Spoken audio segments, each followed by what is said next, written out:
Curt Storring. Thanks so much for joining me on the podcast today.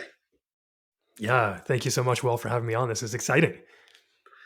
Instagram is a wonderful place to make connections and to discover what men are really about. And I remember you first messaged me, I think it was maybe a month or two ago, and we just started a conversation in the DMs about religion and men's work and fatherhood. And I've been following your stuff since then. I was like, you know what? I know a lot of really great fathers, and I feel like the men who listen to me and the men in my circle would love to hear some of the things that you have to say. So I'm excited for this conversation today because you're so passionate about what you do, and it really comes across in a great way. Yeah, thank you for saying that. And I feel as though it's a needed passion in my own life, to be honest, because I suffered so much. And that's like Mm. my entire origin story, if you will, is just how can I suffer less? And as I figured out how to suffer less, I went, oh, I wonder if anyone else struggles with the same things I did. And it's interesting that, we got caught up very briefly on a whole bunch of different things, like you said, men's work, religion, spirituality. And that's what I love about the idea of doing this conversation with you. Like, I have no idea where it's going to go. Yeah, And I'm excited to just engage in that real intellectual pursuit of whatever comes up and just share what's real. I completely agree, and I know the importance of the work. I know the importance of the work that you do, and I know because I've done a lot of that work myself. Obviously, not with fathers quite so much because myself I'm not a father and haven't worked with fathers quite so directly. But I am a product of what we might call men's inner work. That has transformed my life. I don't want to say it saved me. That's probably too strong a way of putting it. It helped me save myself. Let's put it that way. And Mm. so, I'm a deep believer in what you do, and I also know there are some things that we've gone to a bit of dialogue a bit about. So I'm excited about that possibility too, because I think in the discussion of different viewpoints, you can always find a synthesis if you're committed enough to it. And I think that's the really important thing that we get to do, specifically in dialogue on podcasts, which I think is one reason why they're so popular. Yes. Yeah. One of the things that one of the men in my men's groups brought up this morning was a desire to trust and understand in relationship. And I think that's very important to especially understand, to listen until you're fully understood or the other person is fully understood. And in that, there's typically a point where you go, oh, that makes sense. It makes perfect Yeah, sense why you feel that way, why you think that way. Of course, that is real for you. And there's no need to get, hyperbolic and dug in so much that you can't even at least allow the other person some space for their beliefs or whatever. And then simply be a good model for that which you think is true, at least in my experience, and, let other people come along where they feel comfortable doing that. yeah. You get to a place of. Have you ever read the book Stranger in a Strange Land, or ever heard the word grok? You know Yes. that, of course, yeah. Yes. And that just the word grok, which is like this deep bodily comprehension that transcends mere reason and mere head knowledge. That's just like I grok it. It's a brilliant word. Heinlein was a wonderful writer. I don't hear that word being used enough, and I think it needs to be brought back because I think that's what we're all as men really struggling to do, not just with each other, but with this whole masculinity thing. Is really really grok it to the extent that we can as limited beings trying to contain something. Masculinity is so much larger than us. It's one of the two fundamental forces of the universe. You could look at it that way, the actual physical universe and the spiritual universe in a way as well. So how can we possibly grasp all of it being limited beings? We can't. We want to grok it as deeply as we can in our own particular, let's say, instantiations, to use too technical of a word. Yeah, no, I agree on that. And the difficulty in that is, in my experience at least, how can we be so aware and mindful of what's happening around us or even inside of us to allow for that level of comprehension? Because I think it's Right. one thing to sort of go, oh, yeah, yeah, yeah, I get it. I understand. But like, do you truly? And I love the use of the word grok because it's more than just the intellectual understanding. It's this deep gut instinct of like, oh, now I grok it. I And grok man, it. Yes. if we can just like get that level of understanding with one another, not only does that lead to like way better conversations, because imagine if the point was to grok someone else, to grok them fully in whatever they're thinking, rather than to wait until they stop speaking and then get your point across because you're actually right. And you may be right, that's fine. But I Yeah. think it stops us from fully understanding the other person in other people. I found, at least in men's group and men's work, which you're familiar with, I see myself in others way more than I thought I would. Even if I've never been in a situation like that, there's one little thing that's like, oh, okay, now I understand myself better.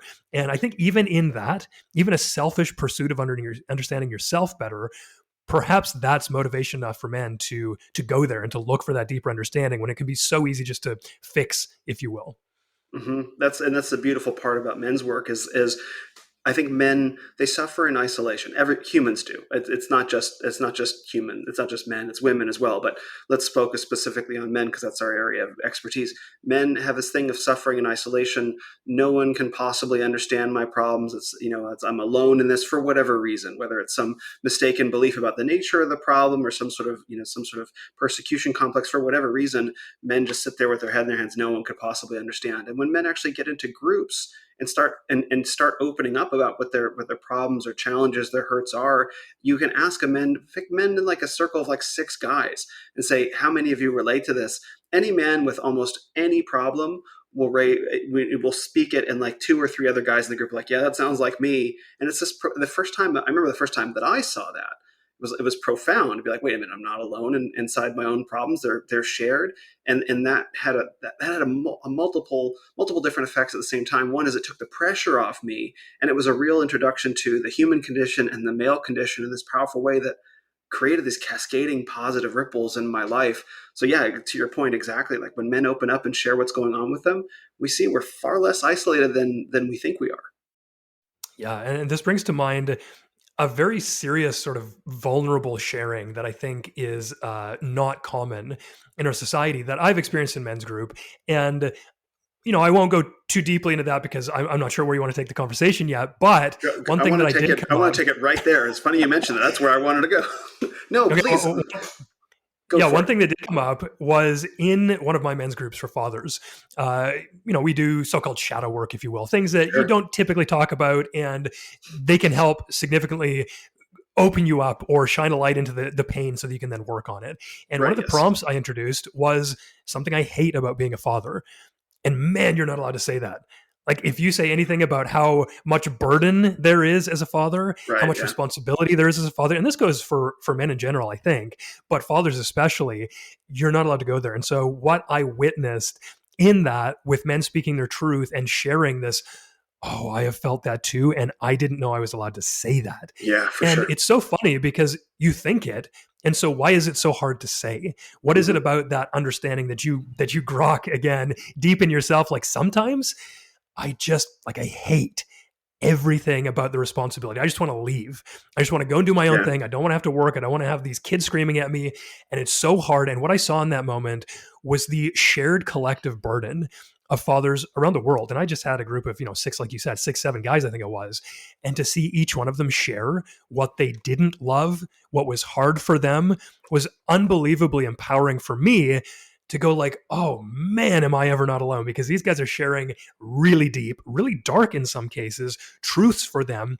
And I see them not only not crumbling under the burden, but thriving despite the burden. And I think Yeah. there's something magical about that. Holding a burden, which is crushing to almost anyone else, and then being able to hold that every single day without even the option of Hmm. dropping the weight. That is Hmm. strong. That is strength, in my opinion. And that's why I'm partial to fatherhood being one of the best ways to find your masculinity if you haven't found it yet, or one of the best ways to initiate yourself into manhood, really, because you can't put that burden down. Even if you leave, you Yep. will know you are still carrying that burden. You can never get away from that. So I found that simply in the sharing of vulnerability in my men's group with the other dads in one of the darkest areas. And I think that's very powerful as men to go to into the darkest and deepest secrets that we have and realize that they're not so shameful, they're not so alone, and we still have a responsibility to act reasonably with those Mhm. and not fall into a pit of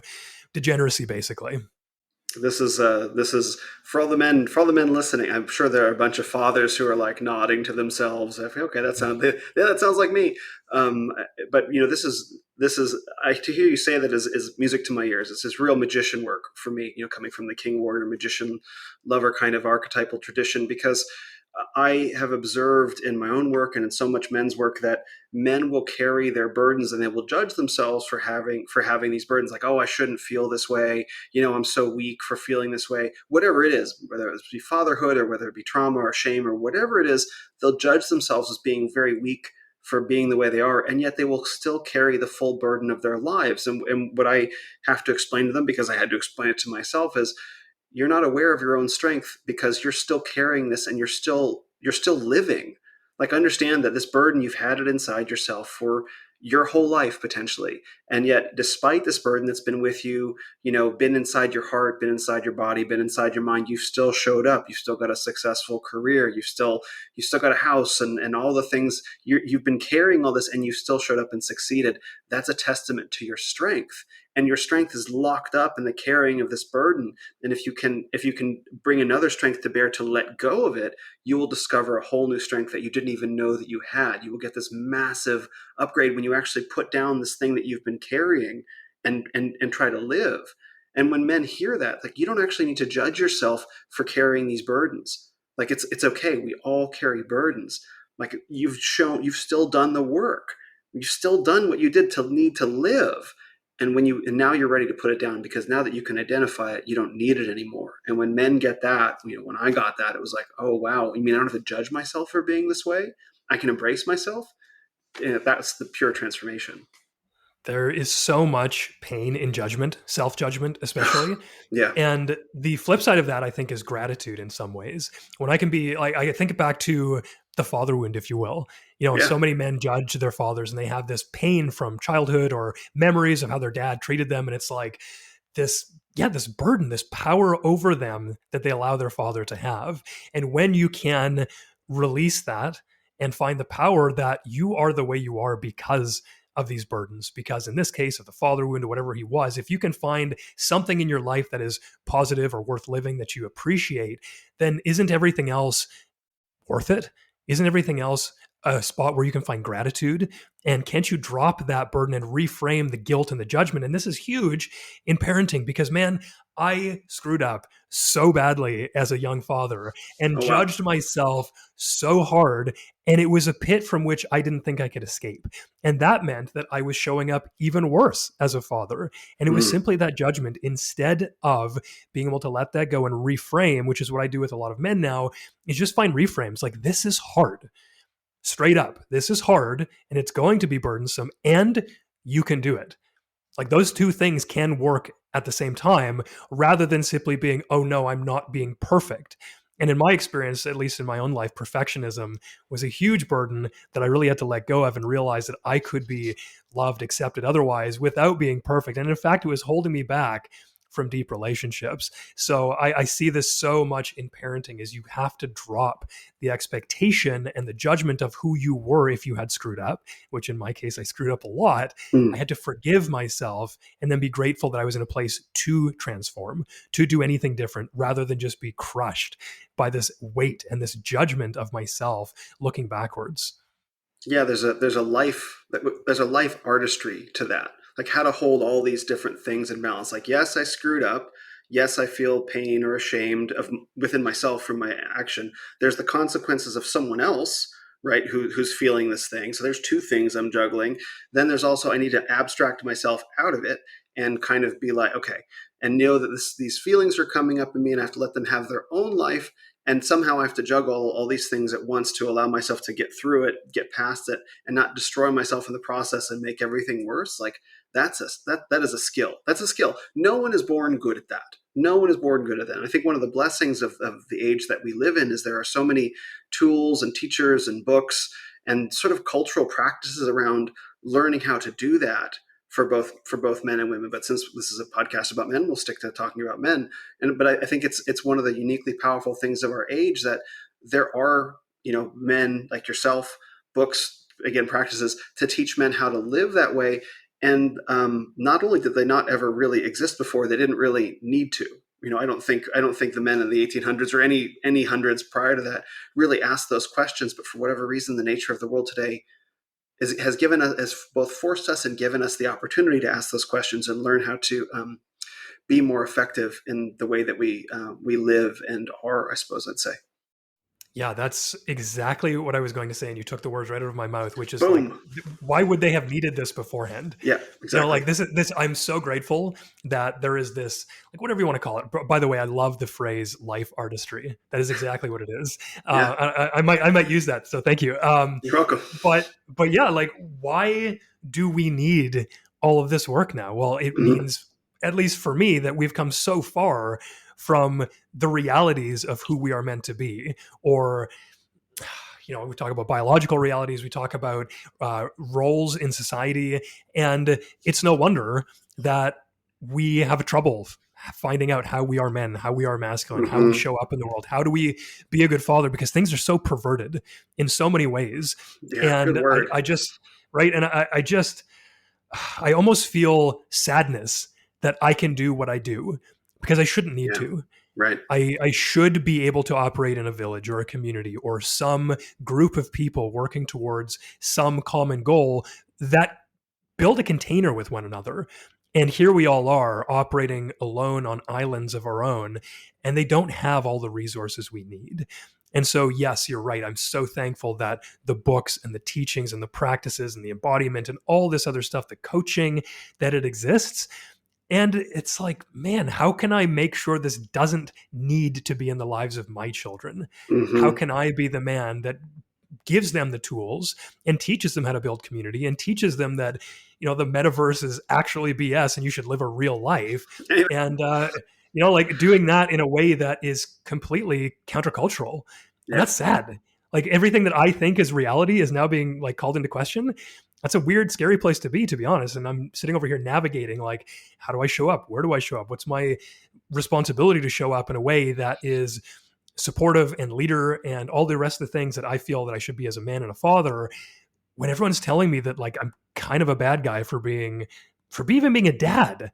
Yeah. Like, nobody's having kids anymore. People are having dogs and cats. And that's Hmm. like the new kid, because how could I take responsibility for another person when I'm so hurt myself? And Hmm. that's where I'm hopeful that this work can be generational. That is, Hmm. as we help men and we help fathers, they help their children, who then help their children live a more just reasonable life. And it's weird to say reasonable because, what is reasonable these days? But, like, if we can just have an impact on the one man and the one family, that has generational impact. And that's why I think this work, I hope, will not even be needed. I hope to, like, obsolete myself. I hope to become obsolete in Yeah. doing this work. Right. And so, yeah, I'm not sure what the answer is, but I love the thought. Well, I think there's a couple different things. One is that I feel like, in some sense, religion, and I think I mean lots of different religions, plural. So we'll just group them all together under religion. Has sort of it wasn't able to move fast enough to meet the evolving needs of men over the past, say, 150 years. It stayed in this very heavenly kind of way of being, and didn't actually begin to acknowledge the ways that comfort reshaped the demands of men in society, because men used to be they used to just have physical demands. Like, we didn't sit all day, we worked with our hands. That's a sitting all day, and knowledge work essentially is something that's evolved, say, the past 70 or so years, since perhaps the 1950s, the emergence of the corporate man. And whereas men used to turn to their priest, their pastor, their guru, or whatever, for spiritual support, that looked a particular way, in terms of, like, I'm working with my hands and I have these questions about spirit. But as we get more comfortable, we're able to get sink more into the nature of emotion. And I don't think, especially as emotion, feeling, intuition, I don't think religion evolved fast enough to be able to address those questions for the men that really needed it, in an age where the notions of masculinity and femininity were essentially shattered, since the 1960s. So where religion failed, all the traditional structures that supported men failed over the past, say, 20, 30, even 40 years. There's been this new rise of men like yourself, like me, that have kind of stepped into that gap to provide things that religion used to but doesn't actually know how to do. My observation. So we're sort of serving that. Like, I know that I would love to be, building barns, or whatever, like working with my hands. But I also acknowledge that every village does need someone to hold the spiritual weight of the village. You need one guy for 100, like one person can hold the spiritual weight of 100 people, something like that. And I think for men, the weight got so heavy in the past 60 years that to actually glimpse the scale of the problem, to see how much spiritual weight needs to be borne by a number of men. In other times, you and I might be the priests of our village or the pastors or something like that. But since that's its own thing now, we're stepping into this void to bear up the spiritual weight of men in this uniquely, we'll say, modern way. Wow. Man, I love that.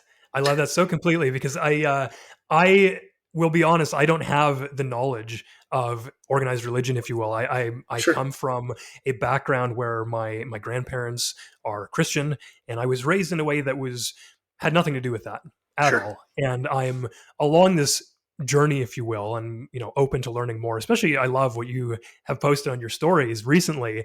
It's a very interesting take on modern religion, or a religion for the modern times. And I really Yeah, appreciate that, because my judgment is that it's sort of watered down, it's weak, it's, turn the other cheek, if you will. And it was upon reading things like yours, it was upon reading things like John Eldridge's Wild at Heart, yeah, which I went like, oh, there's maybe more here than I understand.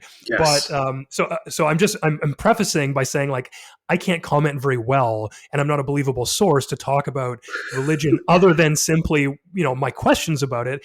But I Sure. do agree and have thought about this and talked to my wife about it in the past. And, having come from the sort of new age, if you will, which I really don't like that connotation. I don't want to be part of that. It's Um, universal. I say yeah, universalism, pluralism is probably closer to where you're at. yeah. So whatever that is, my wording for what you just said is like, oh, I feel as though I could take up the space of the so-called shaman. And I think Yeah, it's very similar to what you're saying of the priest or the pastor, because you're right. There is this spiritual weight. And when we are alone with that, it's often too much. And that's one of the reasons I love men's work, and men's groups, I should say yeah. specifically, is because men are now required to be the rock, to hold the spiritual weight, the economic weight in many ways, financial weight, the family weight, all of this stuff, and their own emotional weight. And it's too much. It's And the simply too much. blame, When and the and the blame for whenever. oh, and the blame, that is, yeah, that's the dagger in the back, of course. Yeah, And when you hold all that weight, it often is too much. Your own yeah, stuff that you need to work out is too much. And so where do you go? Well, typically most men go nowhere, and then they externalize that yeah. in rage or pain or numbing or addictive behaviors. And what men's group does, and what I think the operation of a spiritual weightlifter, if you will, and I don't mean that Hmm. in the gym I sense, know but a for lifter sure. of the spiritual weight, Yeah. is that we offer men the container that they typically hold for everyone else in their lives for their own stuff. Oh, And that's so when you awesome. go into a men's group, when you have someone like you or me doing this work, we take the weight. We become the rock for the man who's typically the rock. So rather than having everyone else's, your family, society's, works, whatever, this weight on you, you then get to outsource that weight to 10 other rocks. And no matter, say you're operating at 150% capacity, let's just put some numbers on it, and Hmm. you can't deal with that because your capacity is, technically 100%. What you do when you bring that 150% to 10 men, suddenly there's this 1,000% capacity, and your Hmm. 150 is just a drop in the bucket. And so Hmm. other men, as you're saying, the people who lift that spiritual weight, who relieve the spiritual weight, I think are fundamental in allowing men to express and actually grow, because under the weight of the pressure and the guilt and the blame, like you say, Hmm. I don't think it's possible to grow and thrive and sort of exist fully as we're meant to exist, and to embody whoever we're supposed to become. And so I think that's a very interesting point that you made, that we've lost this. And then, even though it might not be what we wish the world looked like, we can step into that role, and we can take up that space without feeling like, man, I wish I didn't have to do this. And that's fine. Maybe it's what we were talking about before. You can hold the space of, this sucks and this is fine, and I have a responsibility to do this. So I'm not sure where to go from there, but I do love what you're saying, and I appreciate the sense of relieving that spiritual weight so men can thrive. Yeah, and that's what we do for each other. I mean, that's what a good therapist does is this is what I think is meant by sort of holding space. It's like, as a man, I think I would say that my responsibility is to sort of be in some level of command over my environment to some appropriate degree. Like, obviously, I'm not going to walk into a restaurant and be like, okay, everybody, I'm in charge. Like I don't need to do that, right? But like to some extent, I feel perhaps this is some sort of like genetic, biological, intuitive responsibility to sort of be aware in my surroundings to keep myself and those who I'm with safe. That's sort of a basic man job, and I think we're always doing that somewhere in our minds. I think that's just probably something that's running sub process. That takes up energy. So when you walk into a men's group and or a therapist's office, let's start with the therapist, and the therapist is the one who you acknowledge is in charge of this room. You can put that weight down, and you can, rather than being so externally focused, you can go into yourself and focus on what's going inside your head and your heart and your body. In a men's group, it's even stronger, especially in a facilitated men's group that's led by one man who's sort of part of the discussion, but not really. Who's like, I'm driving the bus. I love doing this work. This is some of my favorite stuff to do. It's some of the stuff I benefited the most from. Is the men have the ability of knowing that that guy over there is in charge, and we can all just deal with our stuff together, and to be able to have men lift each other's spiritual weight up just enough, and to point on like what the real pain point is. Like, so I'm carrying this burden, it's digging into my back, and the men can lift a little bit, and this is the part that's actually digging into my back. And then, you're not going to solve it all in one session potentially, but then you put it back on, and over time it gets lighter. And men need someone to be in charge in that moment to do it. You can't do it yourself. This is the function of a shaman. I've worked with ayahuasca many times. One of the reasons the shaman is there is so that someone is driving the bus. It's not just a whole bunch of people drinking and like lying there and like going through their process alone. That'd be total chaos. Someone's got to be driving the bus. And, some men will go into the forest and take a bunch of mushrooms or whatever. And it's like, I would never do that. Like, at least I want a sober babysitter. I want to know that someone's driving the bus. And I Totally. think men are afraid to ask for that. I don't know that they know that they need it. Oh, yeah, that's an interesting point. And I have also experienced journeys with ayahuasca, and I am so grateful that there is that shaman, that he can be there. Because like you, when I hear people going like, "Oh yeah, we just had a nice weekend with friends, went and did some mushrooms," I'm like, bro, no, like, how No, could you do that? I need to don't be do that. held in that space because, Yes. like, I know how much will come up. That's too much Yes. for me, like, way too much for me. So, yeah, I totally agree with that. And I love the sort of analogy of the weight lifting. And as you stay in this space, the weight gets lighter. And you're also, interestingly, as you sit in the men's groups or men's circles, whatever you want to call them, it's almost as though the men start building your scaffolding around you so that you're better able to hold that weight by yourself. And so there's this Yes. double edged benefit of both having someone lift the weight, but also you become a stronger, more well armored, more well resourced human being who can deal with that and also then drop that which is troubling and burdensome, but actually like Yeah. doesn't matter. And being able to, I think discernment is a huge thing that I would love to see more of in men, to realize what takes precedent, what is important here. Do I need to be stressing about this, or can I drop it? And that's what I found, at least in men's group, is I have sort of a North Star with who I want to be, how I want to Hmm. show up. And this is me as a participant rather than a leader, and in some cases a leader.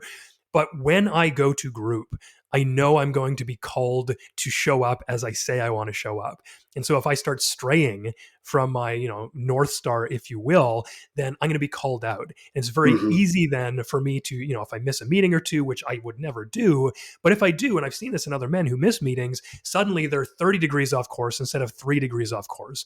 And you Right. continue to get a sort of a wayfinder by showing up, and then you just get to be built up by these other men and realize, you don't even necessarily need to be burdened by all of this. There's so many different angles to take in men's group and men's work. And I think it sort of all comes back to being able to perhaps just live your life better, and to Hmm. walk through life without so much pain and suffering and aloneness. Because I mean, people use the, it's a bit of a tangent now, I suppose, but people use the lone wolf mentality all the time, right? Right. And like, what do lone wolves actually do?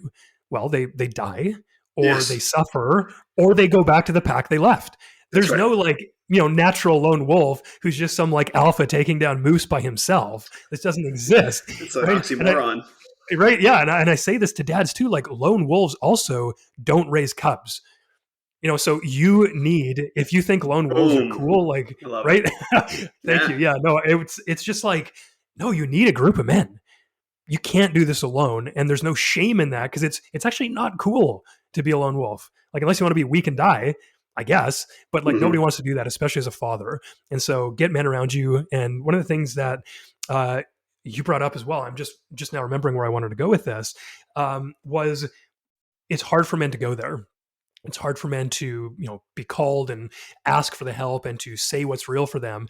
And one of the things that I like most is there's a man on my podcast. I'm blanking on the name now, but he suggested that, it's David Stegman. He said almost every man wishes to go deep, but nobody ever gets the invitation. And so I Right. think that we, as those people who can hold the space, should be inviting more men into that. So whether it's emotion, whether it's purpose, whether it's whatever these things that the man is deficient in, can we say, "Hey, man, like, how are you really doing? What Yeah. is really happening in your life?" And not taking fine for an answer, and not being overwhelming, not being pushy, not commanding the situation, like you said, but offering the space. Because I have heard of so many men who are like, "Oh my goodness, thank you for asking," and then just blah. And so Yeah. I think that is, incumbent on us as people in the space, having done some of this work, is can we invite men to do it with us?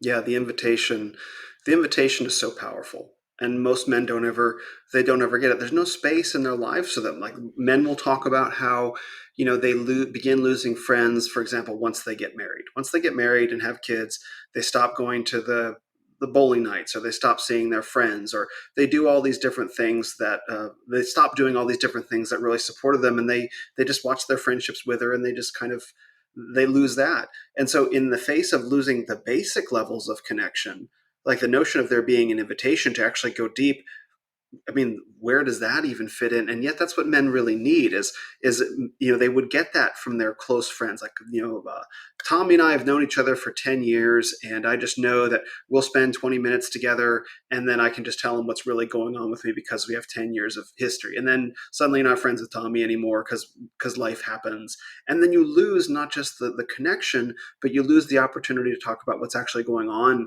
with you. And I don't know that men know that that's what they're losing.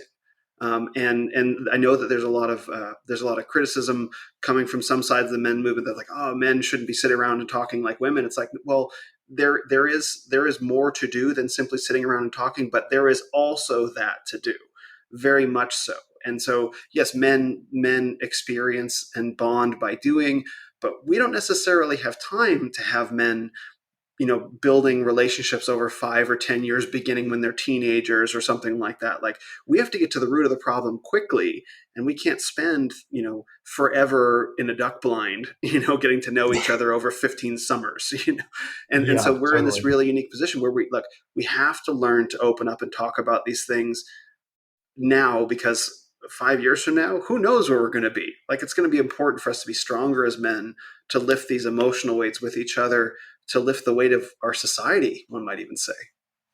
Yeah, and that brings to mind this balance that we were talking about on Instagram, and I'd love to sort of get more of your thoughts on that, because when I hear, some men in the movement, if you will, and I don't even like thinking about this online portion of men's work as like a Sure. genuine, real movement, because it's online, things aren't real. I don't think that we should be judging our masculinity based on that necessarily. But when I hear, it's like women to talk, and perhaps women talk, but does that preclude men from also doing that? And the Right. thing that you and I were talking about before was this sort of balance and the power and the strength of balance. At least I'll just talk personally in my life. Was I was completely emotionally inept, didn't even know there were such things. I was closed off.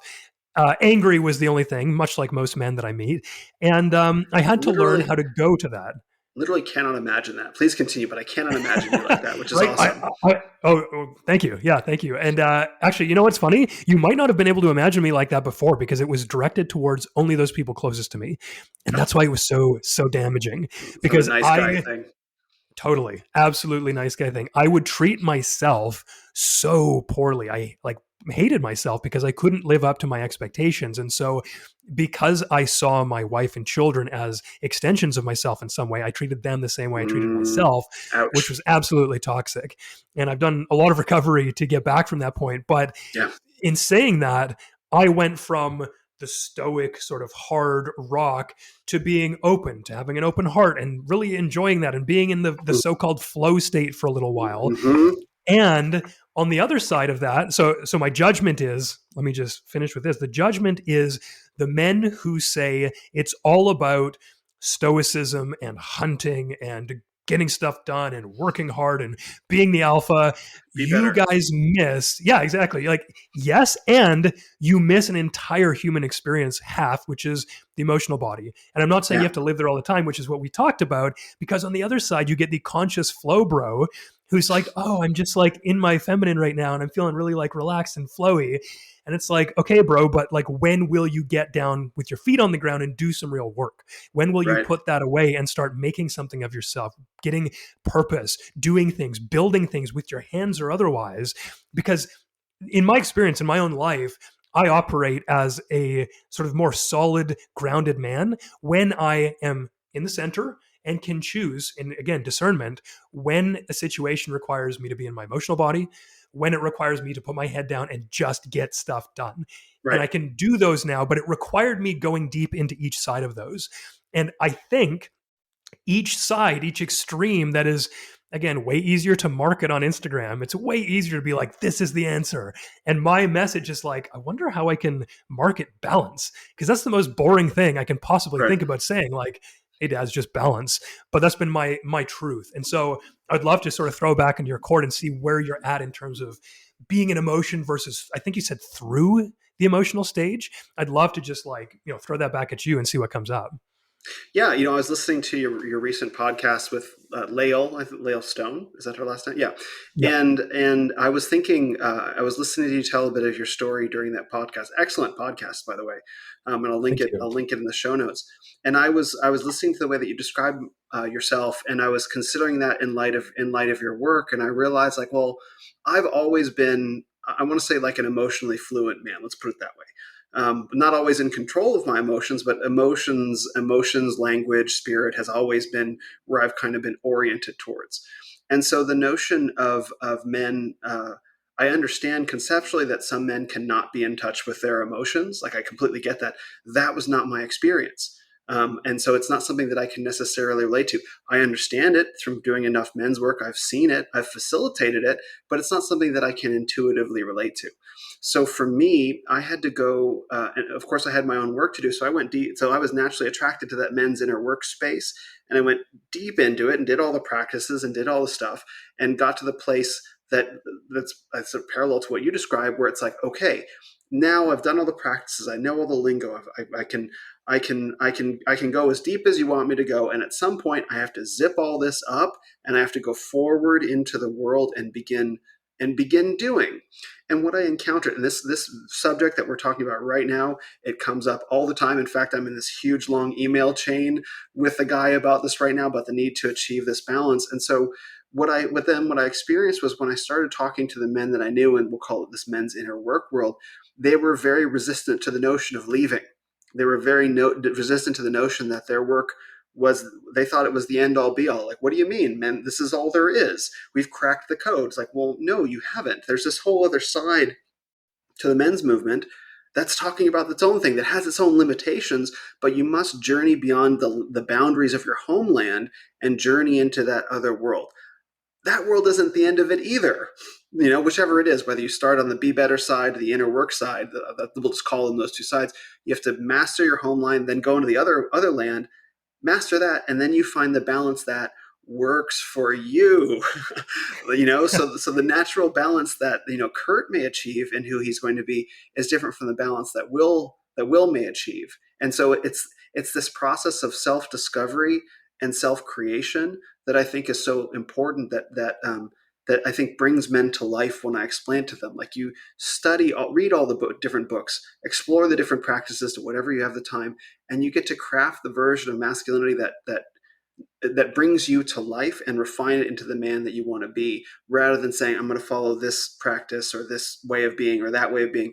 You have to fuse both together. So I agree with you in the balance, as long as the balance is personalized for who the man is, and who he wants to be and what he needs to be. Yeah, that is so refreshing, honestly, to get the personal into it and to Yeah. realize that you can pick and choose what works in a sense, but that it has to actually be balanced in what's real for you. Because I look sometimes and I go, oh man, like I'm not my men's groups aren't showing up in the way that I hear other men are doing. And is that bad? Does that make me less masculine? Do I care? Like, what is actually real for me right now? Right. And it's again going back to the sense of like, oh, can I even notice what's real for me? And then act anyway. Because I know there's a lot of guys who feel all this and then they just get stuck. And I think maybe what we're talking about is the ability to feel all this and then do anyway. And that's maybe Yes. how it becomes embodied in a man's life. Hmm. Yes, and you feel all this and you do anyway. And the point of that is maybe I can't feel as deeply as I would like in my everyday doing of things. Like I got a message from a guy who just broke up with his girlfriend. He's like, what do I do? And I was like, well, you have to continue living your life. You can't stop taking care of yourself. You got to go to the gym. You got to fulfill your responsibilities with the pain. You got to carry the pain and live. Don't let it crush you.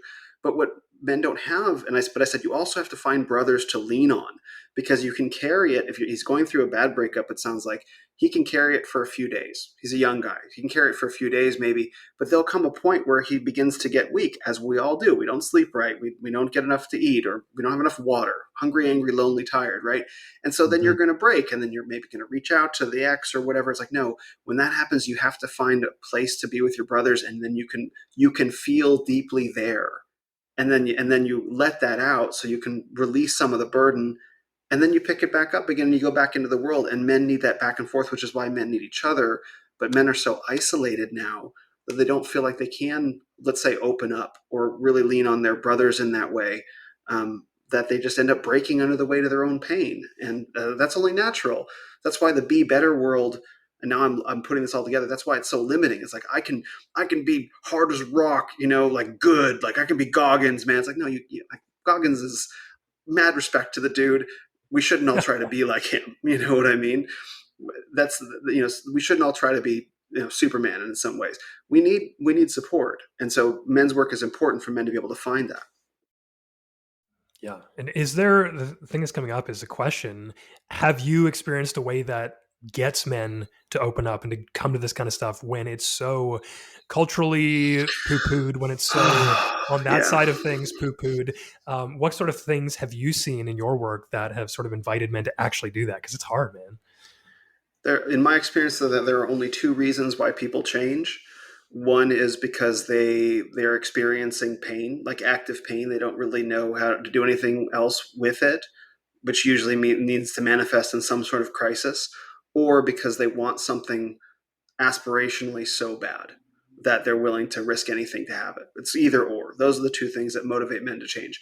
For myself, I've always been super motivated to grow. I don't know why. It's literally a gift from God, and I've been saying this for many years. I don't know why. I've always been hyper motivated to find out the truth, to grow, to change, to evolve. And it's never had to get to a crisis point for me. I've been in much men's work where I've seen guys, they're on their third marriage, they're alcoholic, they're successful in their careers, but they're on the verge of losing everything, and they just can't do it again, and they throw themselves into end men's work because they've exhausted everything else. And so what does it take to get men there? They either have to want something bad enough to risk it, or they have to be on the verge of losing everything. And that seems to be universal, the two universal reasons why anyone would change. If there's a third one, I'd love to hear it. Yeah, no, I think you hit the nail on the head, and that's been my experience too. And it's my lived experience. Yeah. My pain was so great that at some point I thought my children and my wife would be better off without me.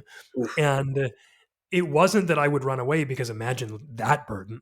I couldn't Right. carry that. And so the Yeah. option was going to be, well, you need to be dead for that to be the case. Yeah. And that was the pain. And like you, I don't know what it is. I've just always had this optimism and this hope in order Hmm. to continue to grow, continue to get better. And there was something that along the way said, well, just try one last time. Just keep going. Like, don't do this yet. Just give it one final chance. And it was the pain that motivated me. It was the pain of how I felt every single moment of the day. It was the pain of seeing the damage I was doing to my wife and children, seeing Mm. that they were growing up scared of me, and then they were starting to yell. They were starting to express anger in ways that were hurtful and harmful. And so, yeah, it was like absolutely the pain for me. And on the same time, it was somewhat aspirational. And that for me was business wise. I was seeing all these business guys who made so much money and I wanted to be there. And so I was willing to like do anything. And that's how I actually found meditation, was through business. Mm-hmm. And it just so Mm-hmm. happened to be a vital point in my journey in, like, healing, whatever. Was Yeah, it was aspirational as well. And I think part of what I'm asking and what I'm getting at is like, have you experienced being open in your journey as being an invitation for men to go deeper? Because that's what I'm seeing. I'm just like, hey guys, here's what's real for me. Can Mm-hmm. you relate? And also, if you want to relate, like, here's some of the stuff I did.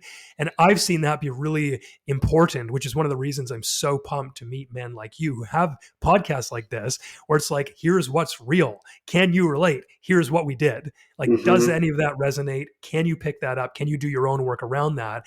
And so, yeah, I'm not sure what the closing to this is, but I love the chance to sort of just be vulnerable and share what's real, because it's hopeful. It gives men an opportunity to see that they're not going to have to make, consider even the decision that I was considering, which is like, it's too much. Don't Yeah. get there. Like, the Mack truck doesn't have to kill you. It can just, hurt, I suppose, but you might want to see it coming before you make sort of rash decisions, and change before that. So, anyway, man, thank you for going there. Oh, yeah, thank you. I mean, I was just having a conversation with a good friend and mentor yesterday where he was saying, it just takes the first man. Just the first man just has to stand up. If you put it out to a room of 100 guys, and this mentor Glenn, he was saying, he would say, here's what's true about me, X, right? Just from a leadership position, here's what's true, but here's what I don't want you to know about me. And then just to say that, it's like, okay, now who else has something to share? And that someone will stand up.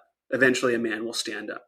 And then whatever that man says, you single them out. That took courage, because it did take courage. And sometimes it just takes one man, the courage to open up and really share what's going on with him, that just creates this torrent of men that all want to do the same. But I think as men, and I think this is a good thing, we're very motivated I'm motivated by modeling. Let me put it that way. I'm very much a show me learner.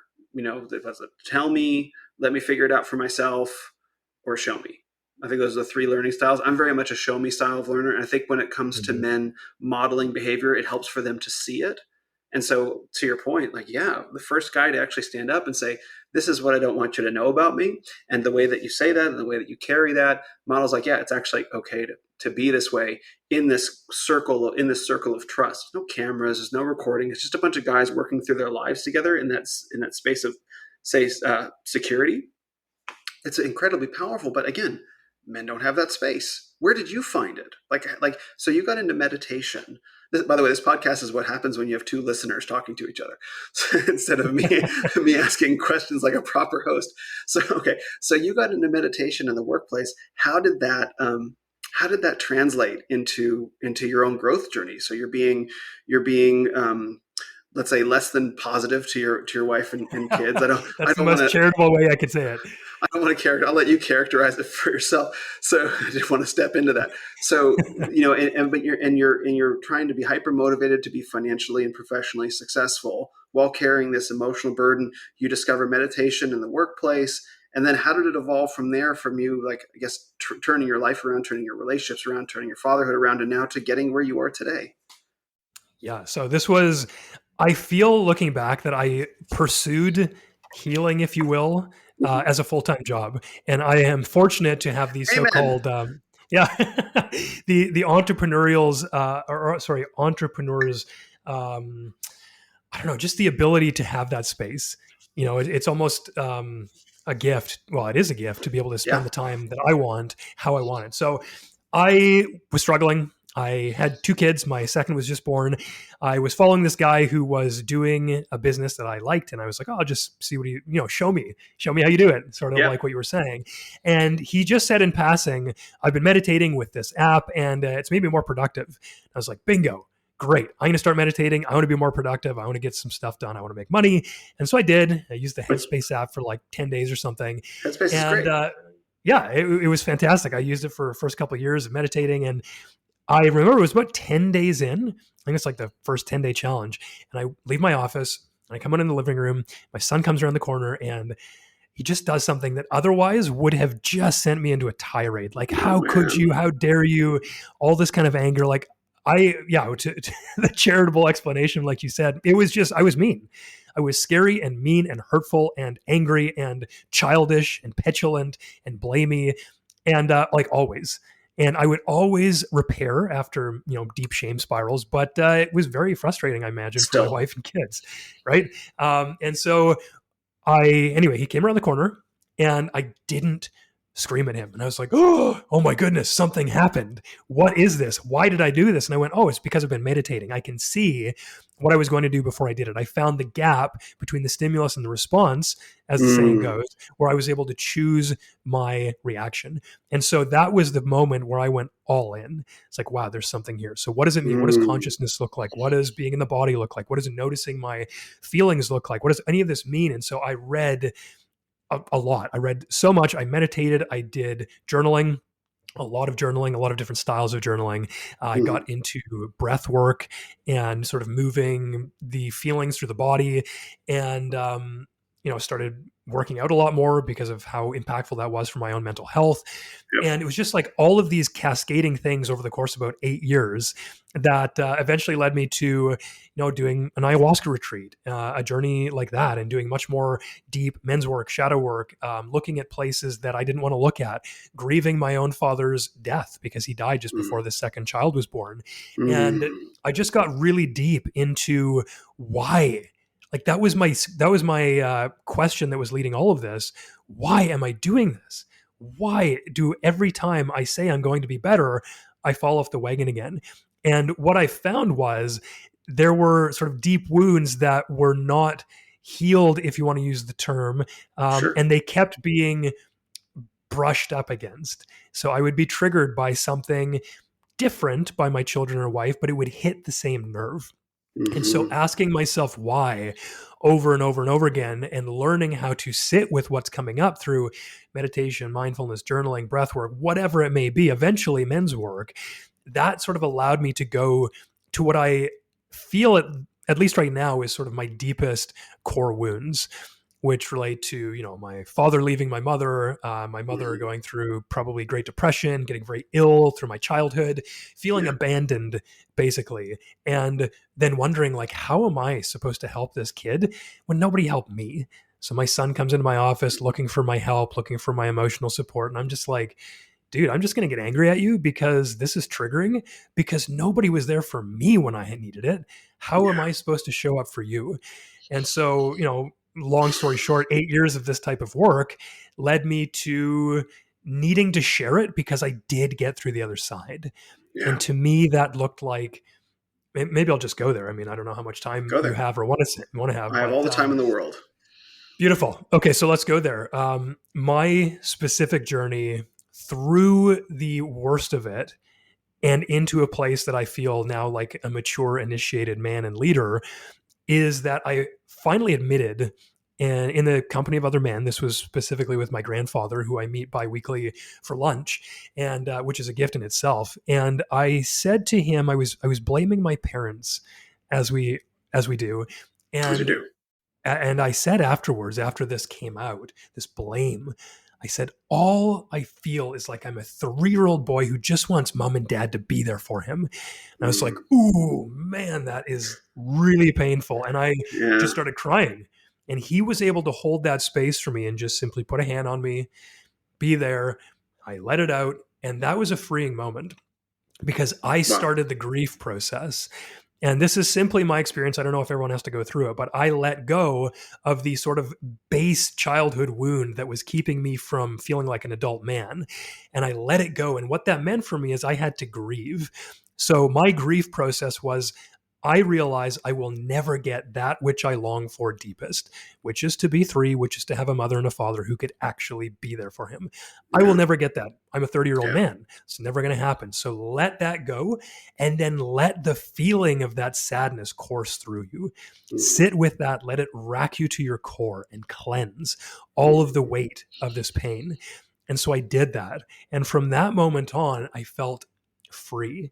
I felt Mm. this weight lift. And then afterwards, I found men's work through a number of contacts and men's group.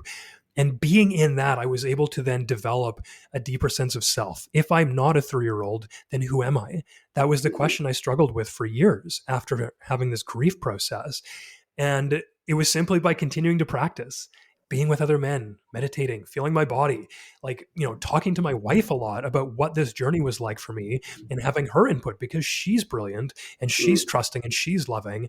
And so it was all of these things coming back. And by having the tools, I think I was able to navigate that in a way that has been very fruitful. And so I like to tell the guys that I work with, like, I have gone from an angry, scared, sad, lonely little boy to a courageous, confident leader of a man and a father. And these things feel real. And I often feel, I feel that there's possible judgment of men who listen to this story and go, how could you say you're healed? Like, nobody ever gets healed. And I feel like, no, that's probably true. I will always have things to work on if I want to, unzip, as you say, and let all Sure. that back out. But man, if you could be in my head 8 years ago versus today, 180 degrees. Like, Yeah. literally nothing is the same. And I am now done that process. I would love to see what the future brings if I am blessed with old age. What does being a mature man look like? What does being an elder look like? And I wake up every day not hating my life. I wake up happy. I wake up grateful. I wake up excited to live my purpose and love my wife and love my children.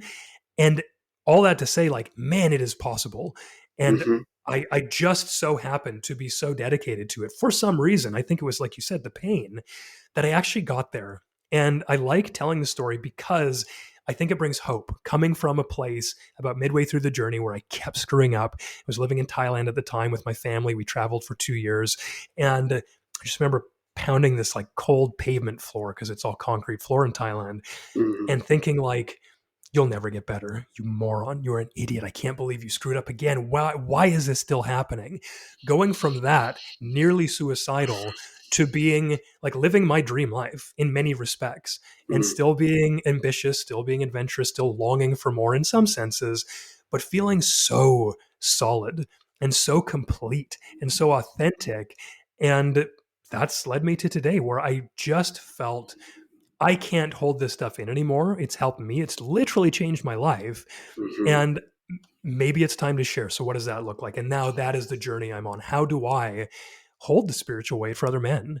And is that something I'm willing to do? So, that is now the next leg of my journey rather than how do I heal myself to stop being the worst father and husband?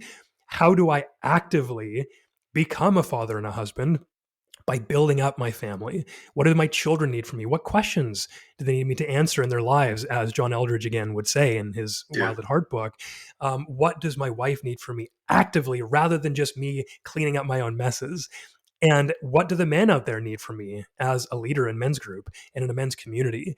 And so I'm finding now that my journey has gone from sort of self exploration and internal work much more to the external world and how I show up and how I present and how I speak into other people's lives. And I think that's beautiful because I just feel ready, Mm-hmm. completely ready, and so grateful for that. So, yeah, that is my story, if you will. That's incredible. I mean, that's. Thank you. I mean, I have. I feel very honored that you shared that in the way that you did, and thank you thank you for your willingness, and your courage to share that because I relate to it very much. A very similar story. On Instagram, I posted a picture of what I looked like. You said 8 years ago, so we're talking about 2013, 2014. I was in the same place. There's a photo of me from 2012 versus me in 2020 when I started the Renaissance of Men.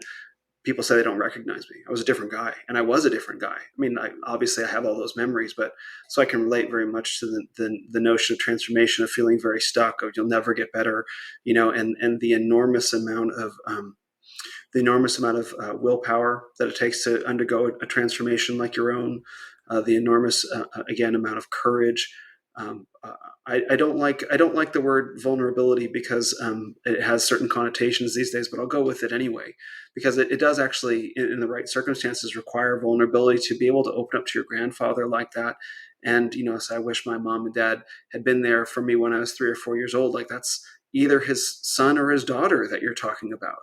and it's real, and that it's really beautiful that you were actually able to open up to your grandfather and find the fatherly support in him that you weren't able to get as a child. And so I feel very grateful to know that you had that somewhere in your family that triggered that process, that led to that process for you of just being able to really discover the space inside yourself, and then go in and set up camp there until you had excavated as much of it to tell the story. Like, transformation's possible. It's real if you don't give up. You can transform your body. You can also transform your mind and heart. You just have to do the work, and that takes a specific kind of risk. And you're a living example of what's possible. And I also understand the need. Okay, now that I've done the work, I have to share it. And so that's a vital step. Yeah, no, thank you for that, man. Thank you for the validation and the affirmation. And it is such a something that I'm increasingly grateful for, to have an elder in my Yeah. life, because where else do you find that? I have been searching myself for my podcast, for my own work. Who can I use as an elder to step into my life? And thankfully, my grandfather is that for me. Mm-hmm. And how else can we support men? And he does this work as well in his church to lead groups of men. And I learn a lot from him in doing that. And I ask him, how do I become a better leader? And we have these discussions, and I just see it missing Mm-hmm. elsewhere. Yeah. And it's a tragedy, because I was talking to Nikki Wilkes, who's a man who runs initiation practices in the Pacific Northwest.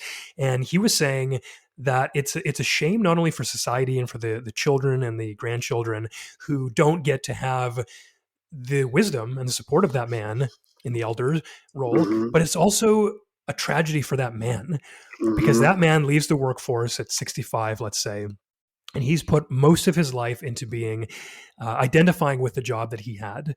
And when he retires, rather than enjoying his freedom, he feels lost and like he's worth nothing, because he no longer is the job that he used to identify with. Oh yeah. And so he feels worthless, and he feels that he has nothing to give to Mm-hmm. society or his children or his grandchildren. And he checks out for 20 years, watches a lot of Jeopardy, and eventually dies. And that's a tragedy. There's, Yeah. 1 year, 10 years, 20 years of life of a man who feels lost. And he Mm-hmm. should be sharing all of that with us. What can we learn from that man that he has gone through? And so I would love to also invite eldermen to step up and do this work, and in whatever way that looks like for them, simply Amen. holding space and sharing space with younger men, because man, I want more of that. And I even have one of the few relationships in my circle that has an elder contact in my Mm-hmm. grandfather. Very few other men have that. So I don't know where we find them. I don't know how we help them, but perhaps it's incumbent on us to continue to grow into that role as we age. And what does that look like? And who can we Mm-hmm. call up to be that elder role? And one final thing on that thought, as you said, sort of setting up camp inside. One of the things that I would like to give my children is a roadmap and tools to that camp. As I've gone through my healing journey, I did it all alone until I found men's work. I struggled, I Yeah. suffered. I'm for some reason very good at doing inner work, and it'll only get you so far alone, right? Same. But Yeah. but I'm really good at it. And so the thing was, imagine if imagine if your wounding, your traumatic experiences, your conditioning, whatever the thing is that's keeping you from being authentic and living your best life, imagine that it lives inside your body and there's like a mine. And you find it one day, you trip in the hole and you're like, oh my goodness, there's a mine here. Why, this is why I'm feeling so Mm-hmm. terrible. Yeah. And then you go, well, like, what do I do with this mine? And so you fashion a pickaxe. You have to go cut down the tree. You have to learn metallurgy. You have to put the pickaxe head on, and you got to do all this work just to start mining. And then you Yeah. mine, and you're like, well, where do I start swinging? What Yeah. do I do? And so you're doing everything along the way. You're finding the mine, you're mapping the mine, you're mining the mine, you're hauling out the ore, you're processing that afterwards, you're doing alchemy to transform the garbage into the gold. All of this is happening, and it's exhausting. And Yeah. for some men, it's too much. And that's why we see, in some cases, men take their own lives, because it is simply too much. Imagine now, and this is my goal for my children if I give them nothing else, Mm. imagine that I give them the plan to the mine. Imagine if I give them my tools. Here are my pickaxes. Here are my shovels. And these things could be mindfulness practices. They could be, affirmations, whatever they are. They won't have to go chop down trees and make pickaxes. They'll be like, oh, I got a mine. Here's the map. I know how to swing this pickaxe. I'm not going Yeah. to hit myself in the toe. I have all the tools so that when they go through their necessary journey, if they choose to do so, when they come across all the things that were bad in their life or perceived to be bad, their father wound that I am clearly going to be responsible for creating, can't get away from that, at least they'll know what to do, where to go, and how to fix it. And I hope that that will mean that they don't spend 8, 9, 10 years suffering and thinking that they can't make it happen. I hope it will be like, oh, I know this hurts. It really sucks. I'm kind of mad, but I have all the tools my dad taught me and I saw him go through this. That's a type of leadership and gift that I want to give my children. And it just came to mind as you were saying, sort of setting up camp. So, yeah, I just wanted to share that.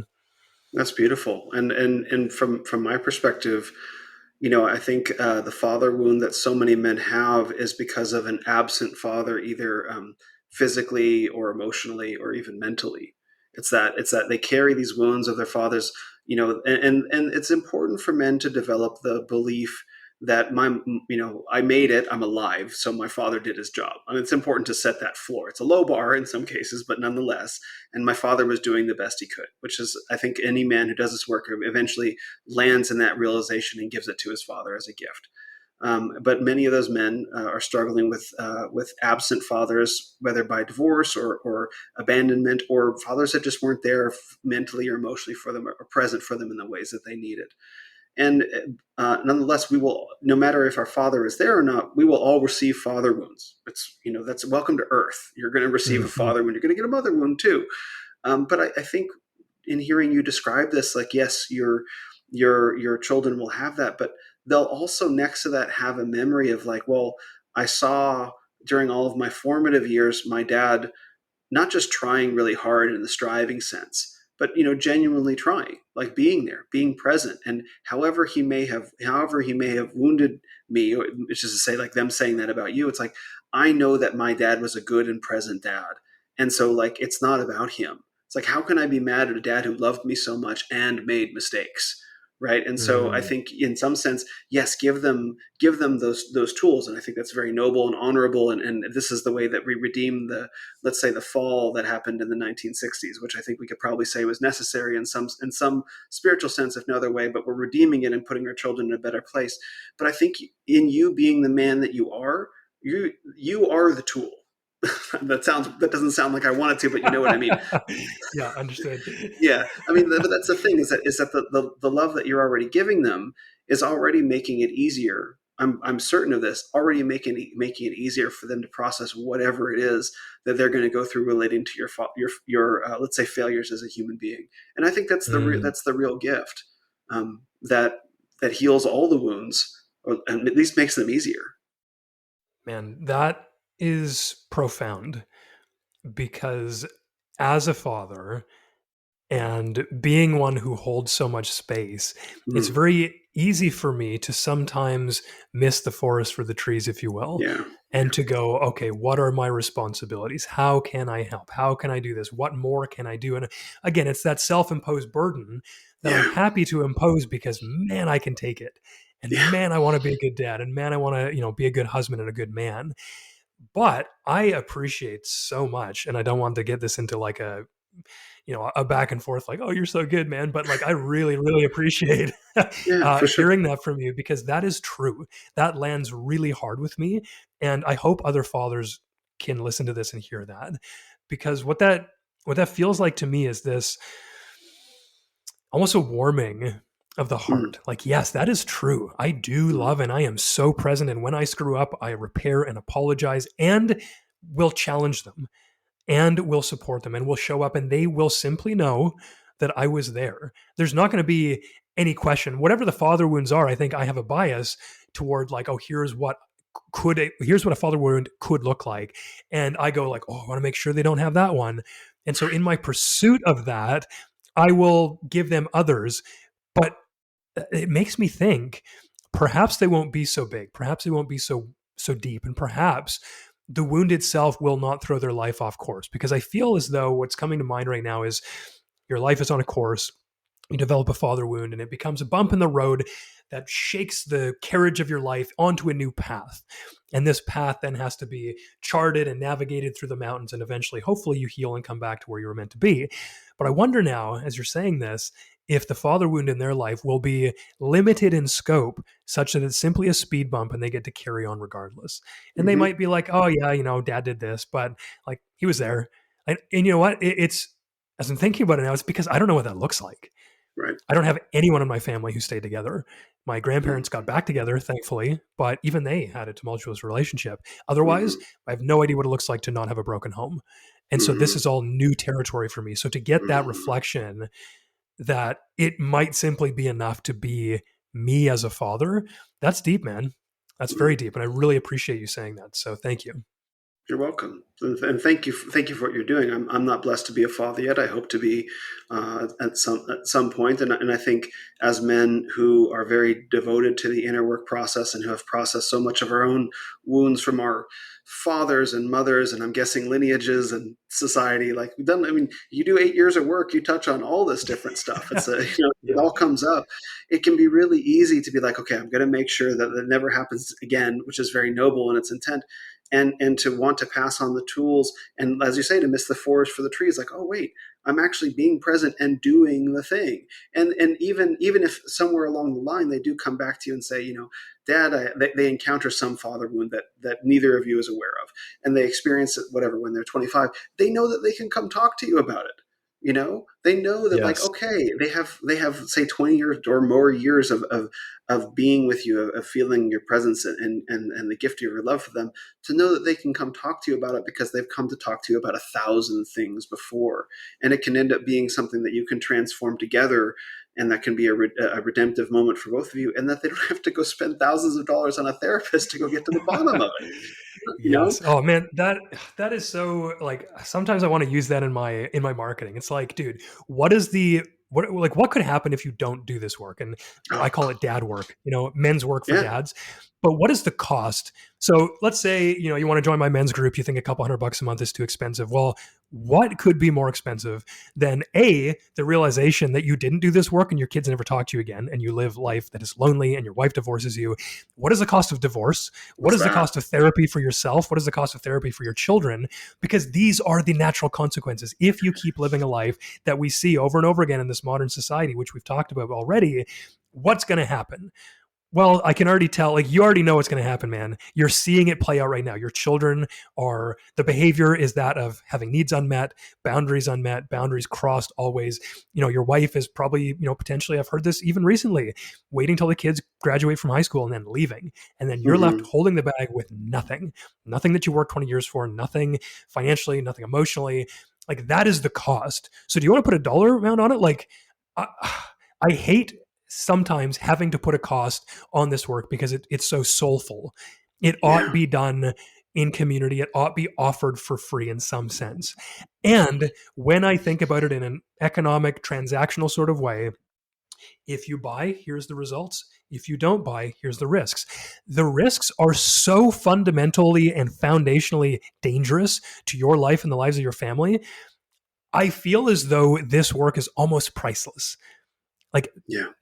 how could you place a price on changing your life, changing the direction of your child's life from one of potentially addiction and therapy and Yeah. confusion? There are all these things that are directly relatable to how you father and how Mm-hmm. you parent. Like, oh my goodness. So, all this to say, like, if you don't have a self-help budget, if you don't have a self-development budget, please make room in your budget for that. And Yeah. don't spend it with me. I don't care. Spend it on something that Yeah. feels right to you. Because if you have a budget that's like, oh, Netflix, going out for dinner, well, going to movies, all these things that might feel relaxing, and perhaps you need them because you live a hard life. Like, man, that is so not important compared to the soulful way that you show up. And if Yeah. that soul is colored by pain and wounding that's unresolved and not being done in work with other men, I can't fathom how you Yeah. couldn't take action. And so, sometimes I enjoy triggering men on purpose to wake them up, I right? can relate to Like that. I'd rather you get triggered on my Instagram than 20 years from now when it's going to hurt a lot more. Yeah. Because man, come alongside us. Let us do the work with you. Find something in yourself that can be healed and like pass it on to your children. So a bit of a rant, but do your own work, guys. We have a lot in common, it sounds like. No, I agree with everything that you said. I think it's vitally important that men have some sort of self development budget.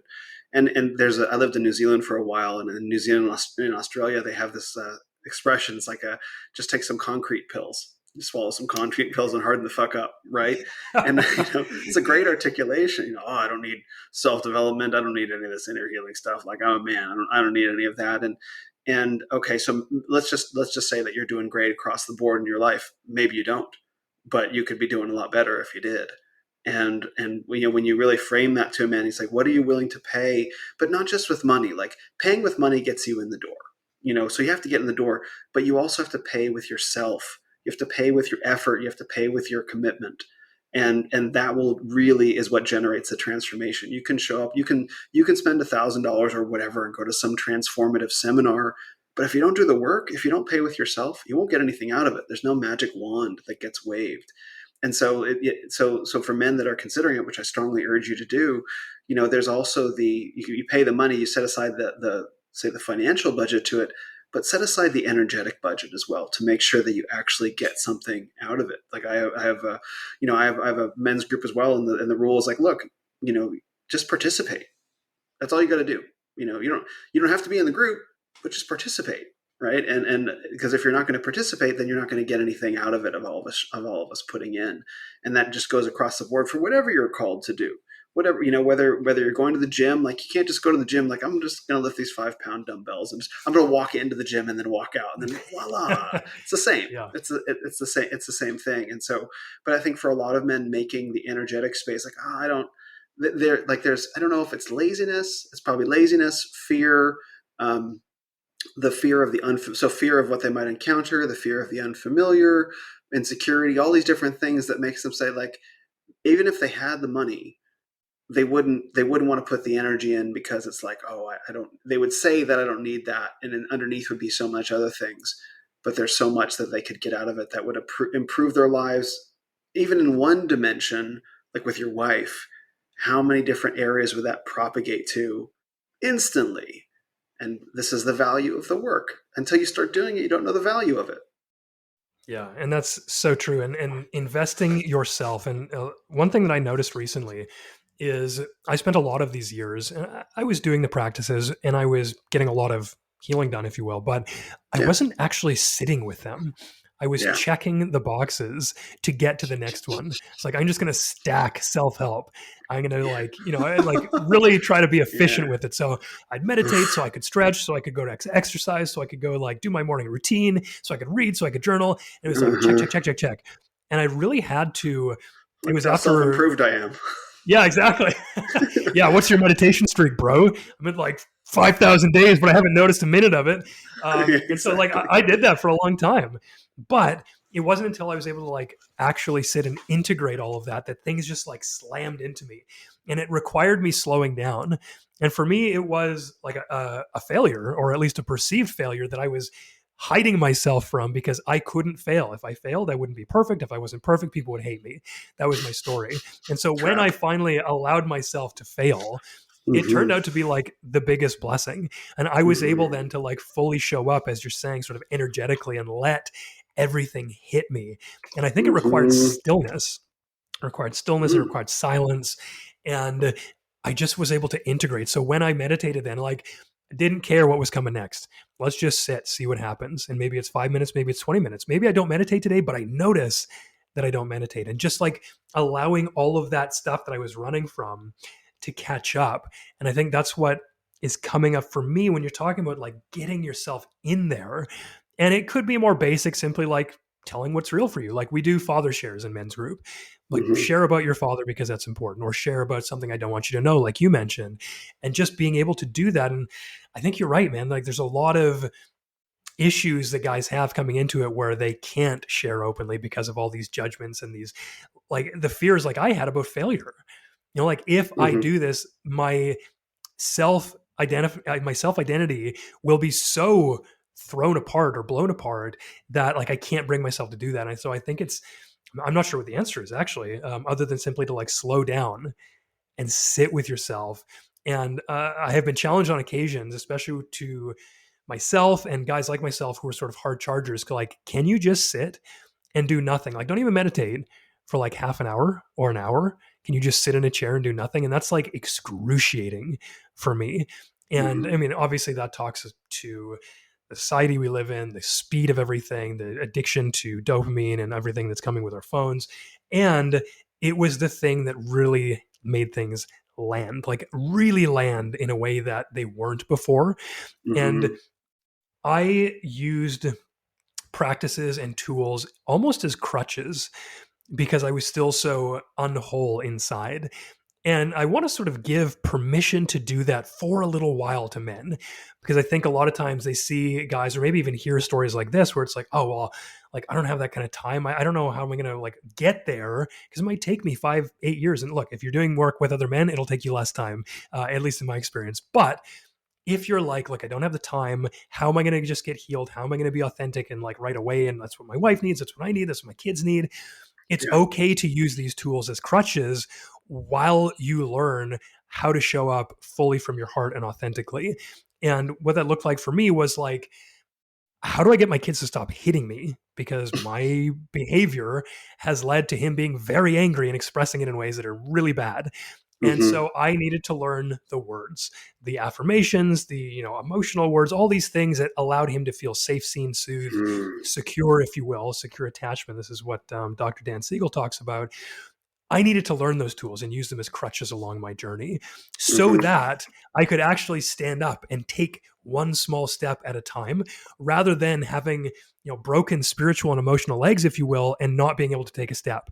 And so if you're listening to this thinking like, oh, well, I don't know how to like drop in, that's okay. Like it's Yeah. totally okay to use them as tools and as crutches as long as you realize there is a greater calling or a greater purpose for all of this work, which is to get so clear and so authentic and so transparent in who you truly are showing up as that you no longer need them. And so I feel like Mm-hmm. in my life, at least, I've cast off most of these crutches and call on the tools when I need them. But the point I think is that like, at least in my personal journey, being able to feel into the moment and be able to show up authentically without wondering like, oh, what was that word I was supposed to say to calm my kid down? That's where you need to get to. Mm-hmm. And that's at least where I've tried to get to. And that feels so much less exhausting, so much less taxing, so much less intellectually demanding, where it's just like, huh, what does this moment need? Okay, let's do that. So I'm not sure how many different tangents that was, probably 3 or 4, but I'll stop there and just, yeah, just share.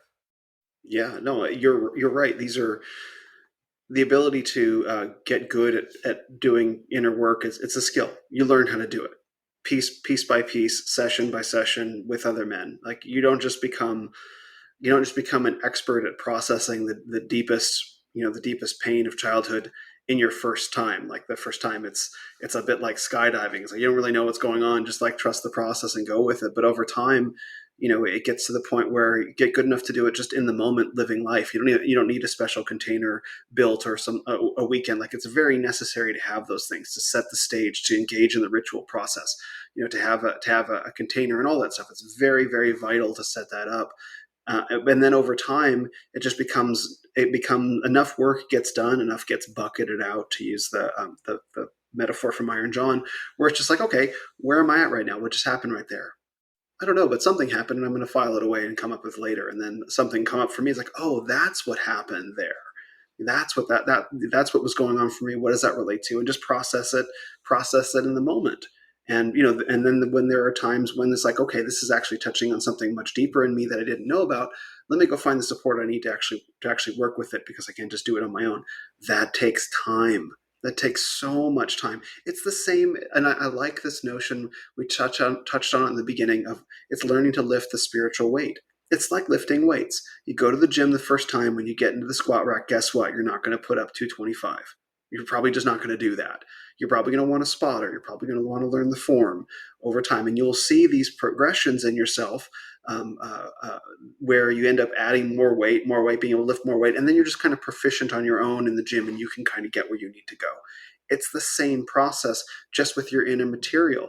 And the point that I need to stress to men is that doing one is not inherently better than doing the other, because men that can lift physical weight are very powerful and are needed, but we also need men that can lift spiritual weight. We need it desperately. And it doesn't have to be an either or thing, and nor should it be. In fact, there's lots of overlap. I certainly have gotten physically stronger from getting, let's say, spiritually stronger, because in the moment when the bar is beginning to go down and I need to put it up, I can clear my mind and say 3 words: bar go up. And the bar goes up. That's literally what happens. I'm like there in Yes. the rack or whatever, and like my whole mind is clear, and I just say to myself, bar go up. And the bar goes up, because I have that presence in my mind, not like, oh, my dad thinks I suck, or remember that time that girl laughed at me. All that stuff would be in a man's mind, and then his energy bleeds away into his stresses, and it leaves his muscles, versus being able to focus it towards the accomplishment of a physical goal. So this is how being able to lift the spiritual weight and the physical weight, they feed into each other, but they're usually phrased as being so opposite. And in my experience, because we're not like, I'm a spiritual being right now, and now I'm going to be a physical being. No, we're one whole being all at the time. So one improvement in one aspect of ourselves improves the other aspect of ourselves. But the men's space focuses so much on fitness, because it's so visible, that it loses the aspect of, hey, let's go do the work and see how it feeds into the rest of our lives. Yeah. And simply being open to that possibility, I think, is important as well. Because if you just tell, like, sometimes I'll tell dads, like, just go to the gym, just start exercising. Yeah. Oftentimes that will clear up or express through the body so much of the emotion that it will come to be that they have more space to do the spiritual work. And I think Yes. even suggesting that it's possible might trigger that understanding in men to be like, okay, I'm going to go to the gym and I want to be strong, I want to be ripped, whatever. But like, oh, I wonder, like these guys said, it kind of felt good. It cleared the mind. It opened you up to being excellent in other areas of your life. Like, what if that was something that we taught guys in the gym rather than just like, go crush this weight, like go crush this weight and then listen to how you feel. How does your body feel Mm-hmm. right now? How does your mind feel? Like, imagine that was like I'm on going the to back borrow end of the that. training. Oh man, well, I'm actually been thinking with a friend of mine of starting a men's group here in Phoenix, like an in-person men's group, and because we had been in a men's group together, and it was very emotional processing, very life processing stuff, and it was going in some specific directions where it's like, okay, these men they're able to go into their feelings, but a lot of these men really need to train, and they're not activating that side of themselves. So my buddy Sean and I were talking about, like, what if we did a men's group that includes, like, maybe we go to the gym together once every couple of weeks? What if we can actually go to like LA Fitness or whatever? It's like, okay, all of us are going to. Oh man, what an incredible idea! I'm gonna take that. Thank you, And man, because I it's can't remember real. where. Yeah, no, it's totally real. I feel better. Like this is a part of my healing and spiritual journey is being fit. Like I know what it feels like to not be as fit, and man, it breaks everything down. Like your mind feels worse, your body feels worse, you have less confidence. You're like physically, it's harder to process things in an unfit body. And I think I can't remember who it was now, but there is a guy that I saw on Instagram who I think was doing this. It was all about like gym bros, but then he was talking about like doing the work, and it's like, oh, interesting. And I wonder what that looks like. And I think that's one of the reasons that I simply want to continue to grow my audience, because I would like there to be local chapters of all of our groups so that men can do Mm-hmm. this. There is so much value, and I'm surprised, to be honest, how much value there is in online groups. And I'm very grateful for it. And I wish that it was in person, and I wish we could do these things in a community. All that being said, I'm grateful for Zoom, and that's the end of the story. But there is so much power in doing this work together. The physical body holds so much.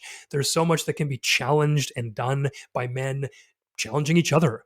Like Mm-hmm. wrestling. We met up in my own local men's groups outside all summer, and we did like wrestling practice. We would spar Mm-hmm. with one another, and I was shocked. I was like, oh, I've never really done this before. It's kind of like I feel stupid. And as soon as I get in there, it's like, oh, I'm going to beat you. And there was Mm-hmm. something about activating that physical Yeah. competition that was extremely good for like my spirit and all the other work I was doing, which seemed more heart centered, mind centered, all the rest. And it's like, no, you have to get the body in there as well. So I love that idea, man. If you do that, let me know. I'd love to know how it goes. Yeah, because I think a lot of men, I could say for myself, when I first started really spending a lot of time in the gym, it was emotionally challenging. There's a lot of self doubt, there's a lot of fear, there's a lot of disappointment that comes with it because you can't lift what you think you're going to lift. And if you try to do it, maybe you will, you're going to hurt the next couple of days, and then maybe you're going to struggle to get back in the gym. And there's other people, and there's worries about people laughing and all that stuff. It activates, well, I think, because I think a lot of, let's say emotional trauma lives in the body, and moving the body gets it moving in the system. And to confront something really really challenging in the physical realm with which there's no negotiation. You don't negotiate with the barbell. It's not going to respond to your pleas. You got to summon the energy within yourself. It can really touch on men just like sparring can.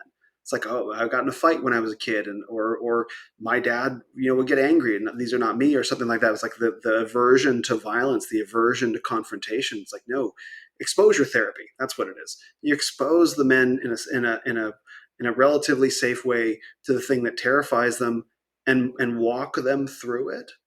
Incredibly incredibly valuable, especially for men that are more feeling and spirit centric, because like we started talking about, their guys are like, get out and go hunt, and that's their default, that's their comfort, they're comfortable in that. And then moving them into a space of talking, you can be very challenging and be very like, sit down and we're going to talk about this. Like, no man, I don't need this, I'm good, and get up and leave. Yeah. In the same way, you have men that are be much more familiar, much more comfortable with the feeling centric stuff, and now we're going to force you into your body and see what happens. And that would be fascinating. That'd be so Yes. interesting. That's where the work is, I think. Yeah, I think you're absolutely right. And I haven't done it lately. I got sick and then they closed a bunch of stuff because of restrictions and, all the other BS that goes You're along with you're that. you're in Canada, right?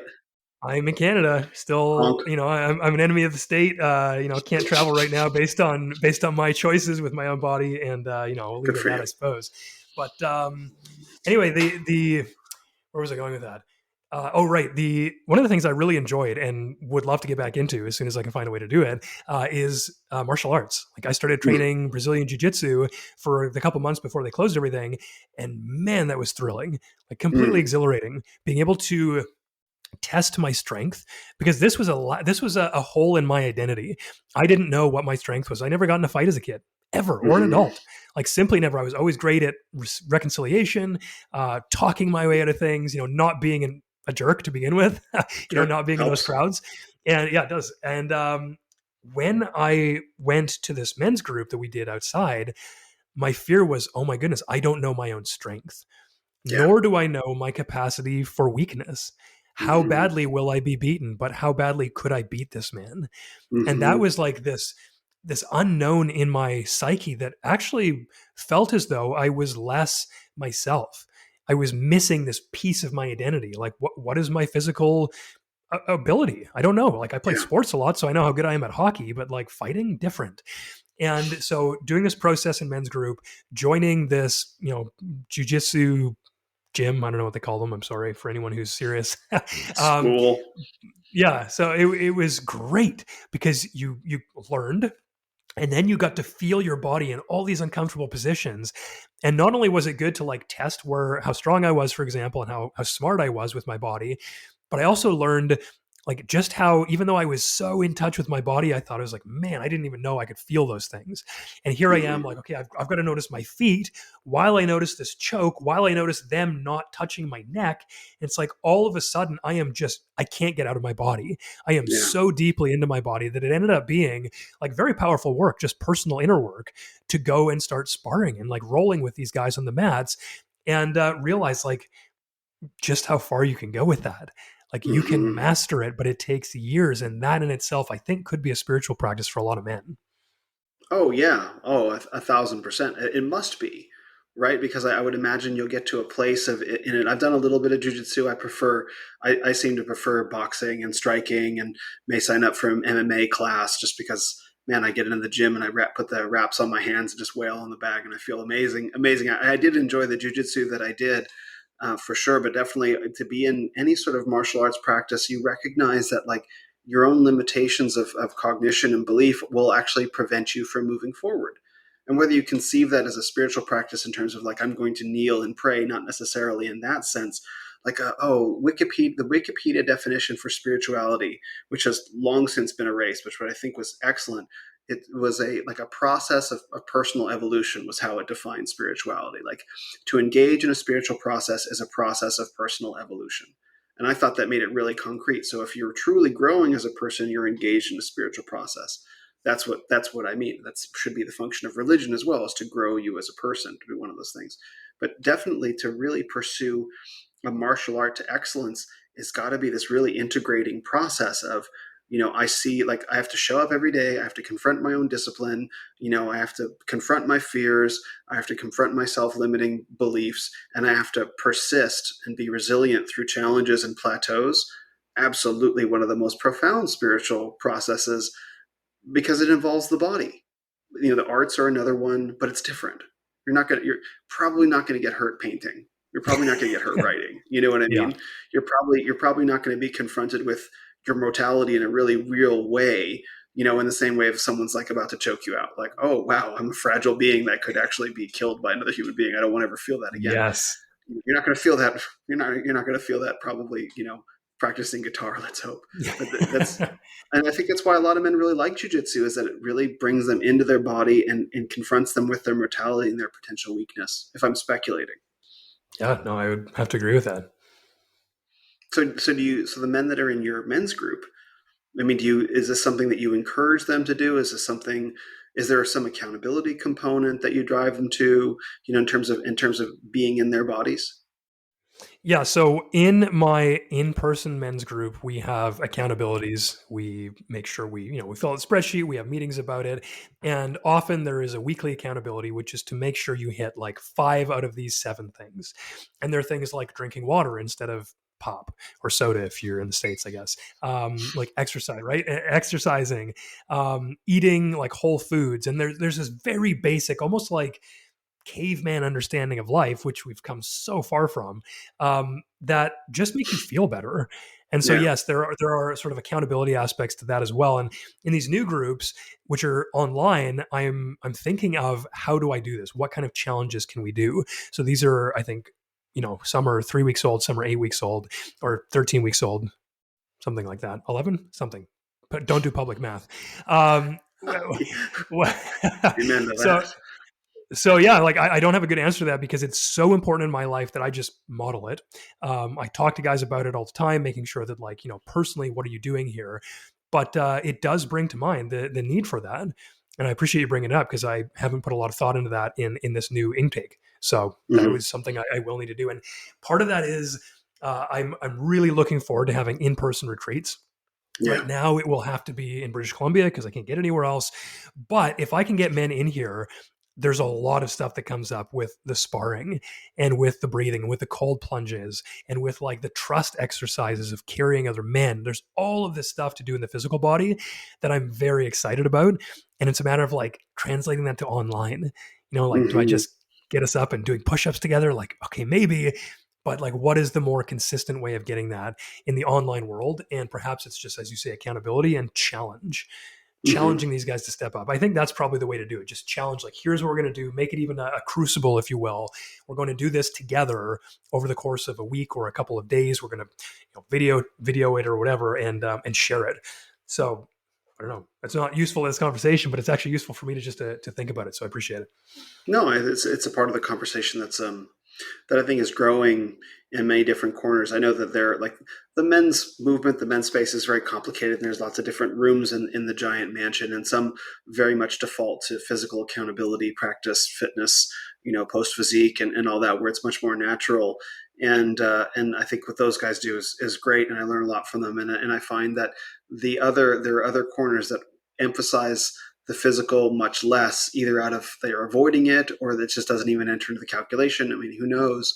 But I think very slowly they're beginning to learn that, okay, no, we actually need to start thinking about this. This is really important for us to, because it is a spiritual practice. It is powerfully transformative. During 2020, the first 6 months of the year, I lost 40 pounds. I got down to the leanest I ever had, and Wow. that was a time of such incredible creativity for me. That was where the Renaissance of Men kind of came out of. And so, and then during 2021, I was traveling a lot. I put on like half of that weight again. I've been working it off, and it's like I'm slowly coming back to myself. Like, oh, I was like looking at photos, like, who is that guy? Looking at myself, it's like, okay, now I look at myself, like, okay, I'm starting to feel like myself again. And I just don't think men understand. I don't think they do how much your physical body composition affects the composition of your mind. I don't think that that's well understood at all. And No. and how not only is your physical composition a reflection of what's going on in your mind, it's sort of like it's a spiral. It's like the mind influences the body, and the body influences the mind, and you have to break that cycle, and because otherwise you'll never know who you really are, covered either being physically weak and not understanding your physical capability, or being overweight and buried under layers of comfort, which is essentially what's going on. Ooh, If you were to strip yeah. that away, who would you be underneath? Yeah, that's what I was gonna actually go to next is Nice. the obvious pain and poor choices that are evident in people who are not into this. Like Yes. it's very clear to see that the opposite of what we're saying is true, which is if you don't engage in this, I like how you put it, the comfort shows up often in weight. And you have to ask, like, why is this comfort necessary? And oftentimes, in my experience, it's because the internal world of that person is so upsetting, so unbearable that they need to comfort themselves with something external. And Yeah. so I have sympathy for all humans because everyone deserves a fair shake and love. And I have massive judgment around people who show up um, obese, to be Yeah. frank, because Yeah. it's a choice and it's not a good choice. But just like me yelling and screaming at my kids was perhaps not a choice, but it was the result of everything I hadn't done. And Yeah. so I wonder then if you are listening to this and are clearly obese, like the whole inability to do fat shaming, like I think it actually hurts people. You can't Hmm. say what's reality anymore. Like, hey man, I see Yes. you're fat. And like there's no judgment necessarily. I mean, I just said there was a judgment there, but like I'm not I know. calling you out for being a piece of crap because you're fat. I'm just saying like, hey man, Yes. I see that you have made some poor choices. And even if you don't think they're choices, they're probably choices based on some trauma or conditioning that makes you believe that you are garbage and the only way you can feel better is by eating. And that is Yeah. tragic. And It it's the is. same with, you know, there's so many things that we see that people numb. And like, why do you have to numb? Why do you have to feel comfort? There's all of this going around right now. And we're seeing in the play out of this, last 2 years, everyone only cares about comfort. And imagine then the internal state of a world obsessed with comfort. Hmm. That's really Yeah. painful for me to consider because, man, you must be hurting so bad to want to change the external world so that you don't have to be triggered internally. What kind of pain Hmm. must you have gone through for that to be a reality? For not being able to Hmm. shoulder that burden? How deeply were you abandoned by a mother and a father who never gave you the tools to have self Yeah. respect, to be able to Yeah. deal with everything that comes up externally or internally, I should say, that you make it about external, either by making sure other people, for example, call you the right pronoun, which is something that's going around right now. And if Yeah. that's what you want to do, then like that's fine, but don't get mad when other people don't play along. Yeah. And if you're obese, then like what is it inside that's hurting? And can you go there? And can you start doing this type of work that we're talking about? Because it's not the fact that you are fat; it's the fact that you are hurting. I Yeah. can't believe there is a fat person out there in today's world who's not hurting. And yes, I understand that it's a world of abundance, of overabundance, where it's only too easy to overconsume, and there's a lot of lack of knowledge that goes into people getting to that stage. But I think that we can help these people by saying, like, man, there's a choice. Go Hmm. into why you eat that. Go into why you eat so much. Go into why it needs to be comforted, and get people around you who can support you. Because on the one hand, like I said, I judge it. On the other hand, like I'm so saddened for so many people that Yeah. this is reality. Like you're denying reality, and we're not allowed to say anything about it lest we hurt your feelings. That's where we need to hurt so that you make a change. And Hmm. I don't want to get all into cancel territory here It's fine. necessarily, but that's what's real for me. I just have this massive sympathy, sadness, and Like, get your act together, guys. Cause like, you don't, it's not one thing I say to dads all the time. It's not your fault, but it's your responsibility. Yeah. Everything that ever happened to you, all of the traumas and the conditioning, the environment, your parents, that's not your fault. You couldn't have done anything about that. Like, you just got born to however you got born. And unfortunately, and in some cases, actually in all cases, fortunately, it's your responsibility. You're the only one who's going to save yourself. And so if Hmm. you can, part of the reason that's important is because if you can remove the guilt and the shame of taking responsibility for that, like a fault, if you will, people feel like, oh, I must be bad for that to have happened. Therefore, I need Yeah. to suffer. That's often the case. If you can relieve yourself of that burden, that guilt, I think allows you to take that responsibility. So whatever's going on in your life, it makes sense. That makes sense. And I think that's a great 3 words. It makes sense. Of course it does, based on your life. And nobody's coming to save you. You have the power to live the life you want to live. And that should be empowering, even though it's scary. And so I just want to encourage anyone who's at that space to dive in, to really go Hmm. there, because man, life can get good. And I think you've probably experienced this too, like on the other side of my own pain. And I was fortunate, I will admit, I'm fortunate not to have gone to addiction, not to have gone to Yeah. eating, not to have gone to, whatever it may be. It was just rage for me. And that was just as bad in some ways. But like on the other side of that, oh my goodness, if I could bring the world along with me, I would. And I guess that's why I'm doing what I'm doing, because it's just so good when you put the work in. Yeah. Yeah. It's a tragedy, and I agree with you fully about the judgments around obesity, and also a space of non-judging as well. Like, it's both, right? I was in Alexander Cortez's inner circle. I'm still in the Alexander Cortez's inner circle, and I would offer my fat shaming services to the men in there, and I meant that very sincerely, because I don't think it's enough to say to men, hey, "You're fat, get past it." Like, there is truth in that, but you can say to them, look at, like, if you look in the mirror and you look at the structure, say, of your face, or look at the structure of your body, you have that buried under 50, 60, 80 pounds or more, and you're hiding who you actually are. You don't actually know what your jawline looks like. You don't actually know what your arms or shoulders look like. Like, I can actually look at a man and say, like, say he's 6 feet tall and massively overweight. You could be a level 9 handsome dude, but you're carrying 80 extra pounds. And what would your life be like if you experienced yourself that way? And for men to see and feel a sense for the first time in their lives of what they might actually be covering up, it really landed for a couple men. And they started really working towards it. I don't know where they are now, but it landed to hear reflection, not just that you're not good enough where you are, let's say, but here's where you actually could be as a man. It's very motivating. It was very motivating for those men, at least. And I think that's the tragedy, is you look around at the world that we're in right now, and there's just so much obesity everywhere. And there's all kinds of reasons for it: trauma, pain, shame, abundance, junk food, etc. Like, we can name all the reasons for it. But the one thing that I really take away from it is, how much beauty does that deprive us of? How many absolutely gorgeous men and women are walking around carrying a whole extra person on their body? And what does that actually do to the world around us? What does that do to them? And we may never know, because I think obesity is kind of this shame death spiral, unfortunately, because whatever pain the man or woman is feeling, they've medicated it for so long that they've become trapped, and the obesity, the weight itself, is a problem, and they can't even get to what the pain is necessarily until they work through all these other layers and then get into the core of it. And at that point, you know with full focus and dedication, it took me 6 months to lose 40 pounds during lockdown. I didn't have a social life at all, right? Which is why I could do it.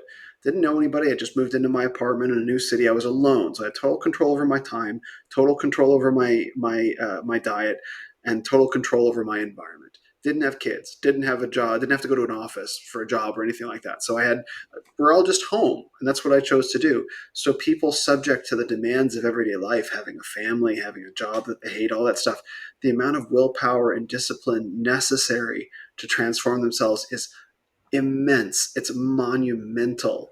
And to really step into the heart of that is such a tragedy. And again, that's the thing. Like, if you're going to hit the rock bottom of pain before you can change or see something aspirational, But and I think you mentioned this earlier.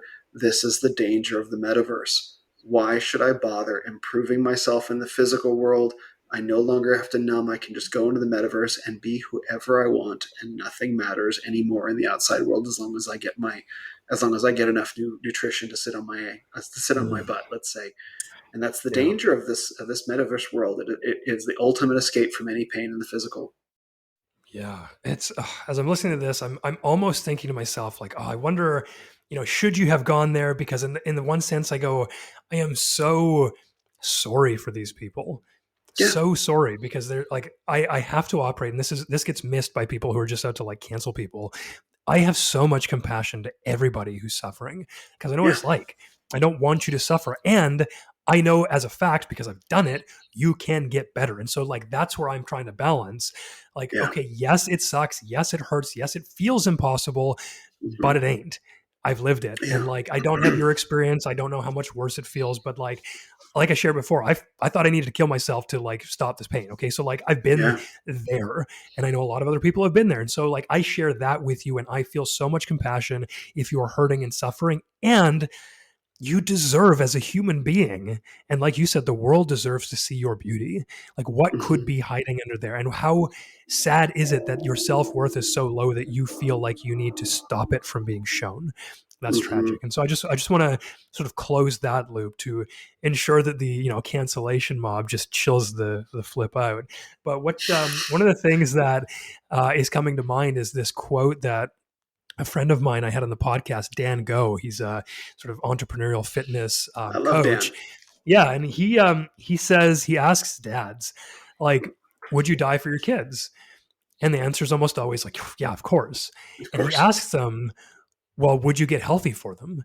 And it's Ugh. almost always like, "Ooh, man, gut punch," Yeah. because that takes a lot of work. That takes work now. That's not a hypothetical. What Hmm. if you didn't? And this is like my own father's story. He died of a heart attack at 50, and I have half sisters who are 18 years Hmm. younger than me. He left them at 7.5 years old or whenever he died, God. because I mean, we don't know, but I believe his heart attack was a culmination of smoking every day for 30 years, eating poorly, not exercising, a load of stress, and just, probably a lot of internalized shame. On the Mm. outside, looked fairly fit, looked pretty handsome, all that kind of stuff, but like inside must have just been rotting, which is sad. But Yeah. imagine if you do have children, you're listening to this, and I'll just speak to that because that's sort of who I talk to. Imagine you didn't take the work to go internally and find out why you don't want to get fit.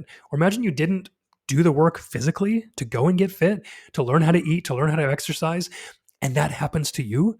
Like, I don't know what'll happen in my life. And I always simply wish, pray, hope that I will make it to old age. That would be a blessing. I would love to see my children age. And I know Hmm. that something could happen at any moment, and I have to be very aware of that. And so to live my life, but imagine that you are likely to live to 70 or 80. Most people are. And imagine now that if you could make maybe an hour change to your life every day by exercising and eating a little bit better, imagine that you got to live that length instead of 40 or 50, because it's all too real. And imagine the life that your children would have with you dying early because you Yeah. didn't prioritize your health. Like that's too much for me. Like when I don't feel like working out, when I don't feel like eating well, it's just like, oh yeah, my dad, he just straight up died. And he left like 7 year olds and a 25 Yeah. year old and a 23-year old. Like, wow, that sucks. I don't want to do that Yeah. for my kids. And so if you can't do it, if you can't do it for you, I really wish that you would do it for you, because every single person listening to this, and you're, man, there's so many tangents in this. I love this conversation. I love this. Great. One of the things I say to dads as well is like, yes, you're doing it for your kids and your wife, because a lot of guys come in and go like, oh, I just need to be better for my family. It's like, yes, that's true, but most fundamentally, you deserve to feel better. Like, Hmm. you are the person that I'm dealing with here. I'm not dealing with your family. There will be second order effects where you will love your family better and you'll treat them better, sure, but the man I'm interested in is you, and you are Hmm. important and you have value. And I think as men, and especially as fathers, we lose, or we put our own identity on the back burner, our needs, and we simply become slaves to everyone else around us. And that is, again, we're talking about tragedy. That's also tragic because you matter. As a man, a Mm-hmm. single man, a married man, a father, you actually matter fundamentally as a human being, regardless of how you show up with anyone else. And that should be enough because at least I see it. It should be enough that you are a human being and you deserve to feel better. And so you got to, meet the man where he is. If that's not something he can relate to, then okay, you go with the family. But at the end of the day, it all goes back to the individual man and his deserved right, whatever you want to call it, to just Sure. like feel good, to Yeah. be a well formed human, to love and to be loved and to live an authentic life rather than one full of shame and pain and trauma and weakness in many Mm-hmm. ways. So that's where I'll leave that. Yeah. It's to get back to the balance point. Like I think it's both, that you can make both cases at the same time, because we live in this hyper individualized age where it's like, oh, my body, my choice. Well, I got news for everybody listening. Your body is not your own. Sorry to have to break that to you, especially if you're married. Especially if you're married, but even for single people, but let's start with the married people. Your body is not exclusively your own anymore. Part of your body belongs to your wife. Part of your body belongs to your kids, meaning that what you do with your body affects the people around you. If you overeat and you put yourself at risk for a heart attack or whatever chronic health condition, guess what? That affects your wife and your kids. Your body is not your own. Sorry, sorry to break that to you. I'm sorry that everyone lied to you and told you that, oh, no, what you do with your body is just your business, because it's not. And even for single people, guess what? You have a best friend. You have your family members.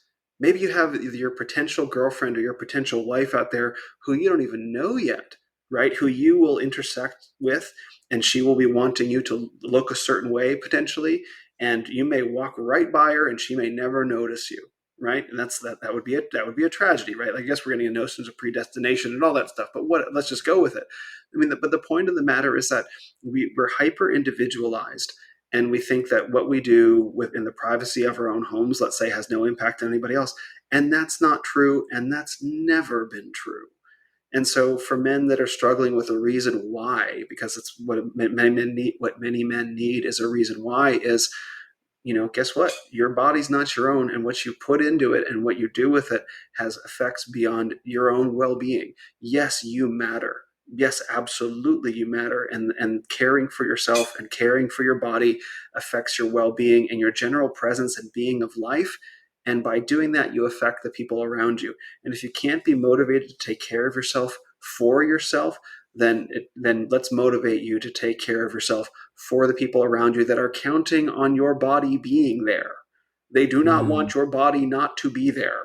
I had a friend, what was my best friend, and I had to, and he was when he was in college, he was super fit, mountain climber, all these pictures of him doing crazy stuff on the sides of mountains with ropes, like stuff that I couldn't imagine doing.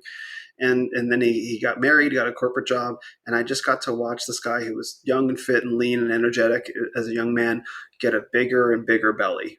He was in sales or engineering or something like that involved a lot of like socializing, a lot of drinking, a lot of cigars, a lot of restaurants. And I watched his belly get bigger and bigger, and we finally went to dinner one night, and I was like, "Bro, I got to talk to you about this. That's not good. What's developing? That's not good. That's I don't remember if I said this, but I thought it, like, that's a heart attack belly. You can just tell when a man's carrying a kind of weight from drinking a lot of beer. It develops in a Hmm. certain way. It's like you're carrying your death around on your body right now. I don't know that if I said that, but I was thinking it, and I made him very aware. Like, look, I want you to be around for my life. We talked about being old men together. We talked about all the things we wanted to do in old age. I want you to be there for my wedding. I want you to be there for all these things.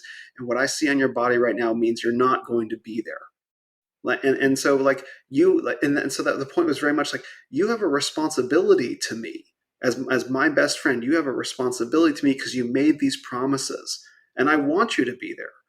This just like you would want me to be there, and the choices that you're making right now are making that less and less likely. And it was a very difficult conversation. I didn't want to have the conversation, but as a friend, I couldn't not. As someone who loved this man, I couldn't not, because I knew that no one else was going to say this to him, because no one else had, as far as I knew. And so just this notion that like, yeah, his body is his own. I don't own him like in any real sense, but we have a bond, and that means he has a responsibility to me as a friend and brother that gets down to these choices. And I think that that's just true, and we need to shift our thinking as men to understand the web of mutual responsibility that we all exist in, because we all need each other to be in each other's lives.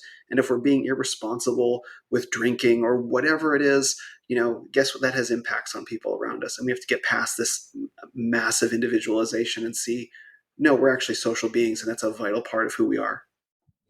Yes, that is fundamental. And I really like the sort of offerings to find where the motivation is for men.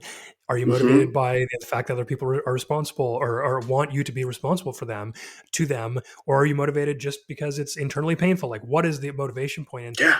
just throw everything against the wall, because if there is something, you don't doesn't need to be anything specific. Just find your motivation to Mm-hmm. start doing something. And like, it doesn't need to be the same as mine. Maybe we didn't even talk about your motivation, but ask yourself, why would I change? And like, find something you can just grab onto. And I really like the idea of sort of this mutual responsibility and friendship. That feels hard for me as someone who has a hard time connecting and who is working now on finding support and friendship. And that's part of Mm. my internal work. And I do like the fact that we can add that layer to a friendship, which is like, hey, I want you to be here. I really Yeah. like that. And I feel a sense of like, there needs to also be simultaneously a surrender to knowing that like, I want you to be here and here is my desire. And if you choose not to do it, like, I can't make you, but I also want to honor the fact that that would hurt. Just so Yeah. Timmy or whoever your friend is, I can't make Mm-hmm. you do this, but man, would it hurt if I lost you. So Mm-hmm. let's, just leave it at that. And then they get to make the choice, and they get to make the choice and deal with the consequences, which could be a devastated best friend, a devastated family. Yeah. Is that what you want? It's not what I Mm-hmm. want. It's not what he said he wanted, right? Like, he himself, this friend of mine, said that he wanted to do all these things, and we hold men to their word. And it's like, this is what you said to me, and this is what your words are, and this is what your behaviors are. And so as a friend, I don't see you at work. I don't see you at home. I see you in our friendship, and I'm going to hold you accountable to what you said. And so that's what I'm doing. And I'm not doing it to punish you. I'm not doing it to judge you or to shame you or to tell you're a terrible person. I'm holding you accountable to your own words. And that's what men do. And this shows up in so many different ways. I was talking to a friend, woman, a couple months ago, and she was talking about an abusive ex or something like that. And she's like, I have all these judgments of men. And I'm like, well, here's the thing that isn't obvious. Men are so atomized now; they don't have groups of other men to talk to. In the past, if that man had been abusive to you, and he had been in a circle of men, other men would have said, "Hey, Bob, cut that shit out. I heard you talking to your wife that way on the phone or whatever. That's not going to fly." It was only because this man is atomized and allowed to be this free agent radical without any other men to check him, you know, that he was enabled to do that. So it's not that masculinity is the problem. It's this atomized, hyper individualized masculinity where men don't have accountability to each other and they're isolated from each other. That's causing so many enormous problems. And to rebuild those bonds, like, no, you actually are accountable to the men in your honor group, whoever you choose that to be. If it's your men's group, great. If it's you and your neighbors, great. If it's your best friends from college, great. Find an honor group and let them hold you to honor. Let them hold you accountable. It's so necessary, and that's what I hear you rebuilding in so many ways, especially with starting franchises. How cool is that? Yeah, no, that will be a lot of fun. That is like the end goal, well, the end goal is basically to build a city, to be quite honest, where Yeah. we can come together and build community, and we all live on, hundreds of acres and help one another and get back to just being in person and community. But yeah, I would love to have spots all around the world where guys can just get together and build those groups locally and support one another. And I'm going to leave it there. I'm going to have to get running in a moment, but That's would fine. love to sort of finish up or finalize with any last thoughts. Yeah, I mean, we've covered so much ground. I guess the question that just comes up for me spontaneously right now, in your process of 8 years of transformation, what was the most helpful tool that you found for you?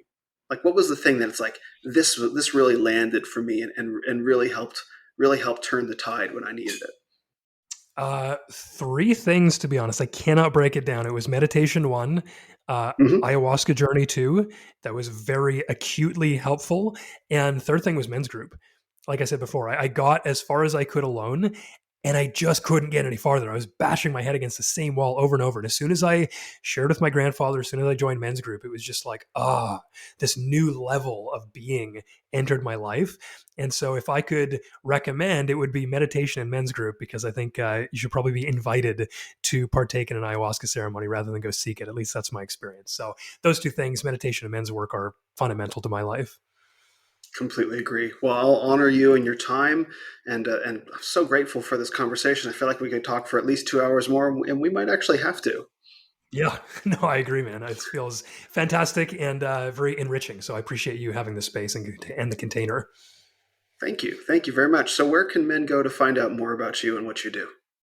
Yeah, thank you. Everything is at Dad.Work. So instead of .com, it's .work. And we have a podcast. We do men's groups. We are actually starting an online community shortly. And yeah, everything. Instagram's on there as well. So Dad.Work is probably the best place. You have a great website, by the way. I've enjoyed perusing it and learning a lot from it. So, Thank thank you you. for that. Yeah, thank you, man. Appreciate it. Well, thanks so much for this conversation, and yeah, I look forward to more. Yeah, me too. Thank you.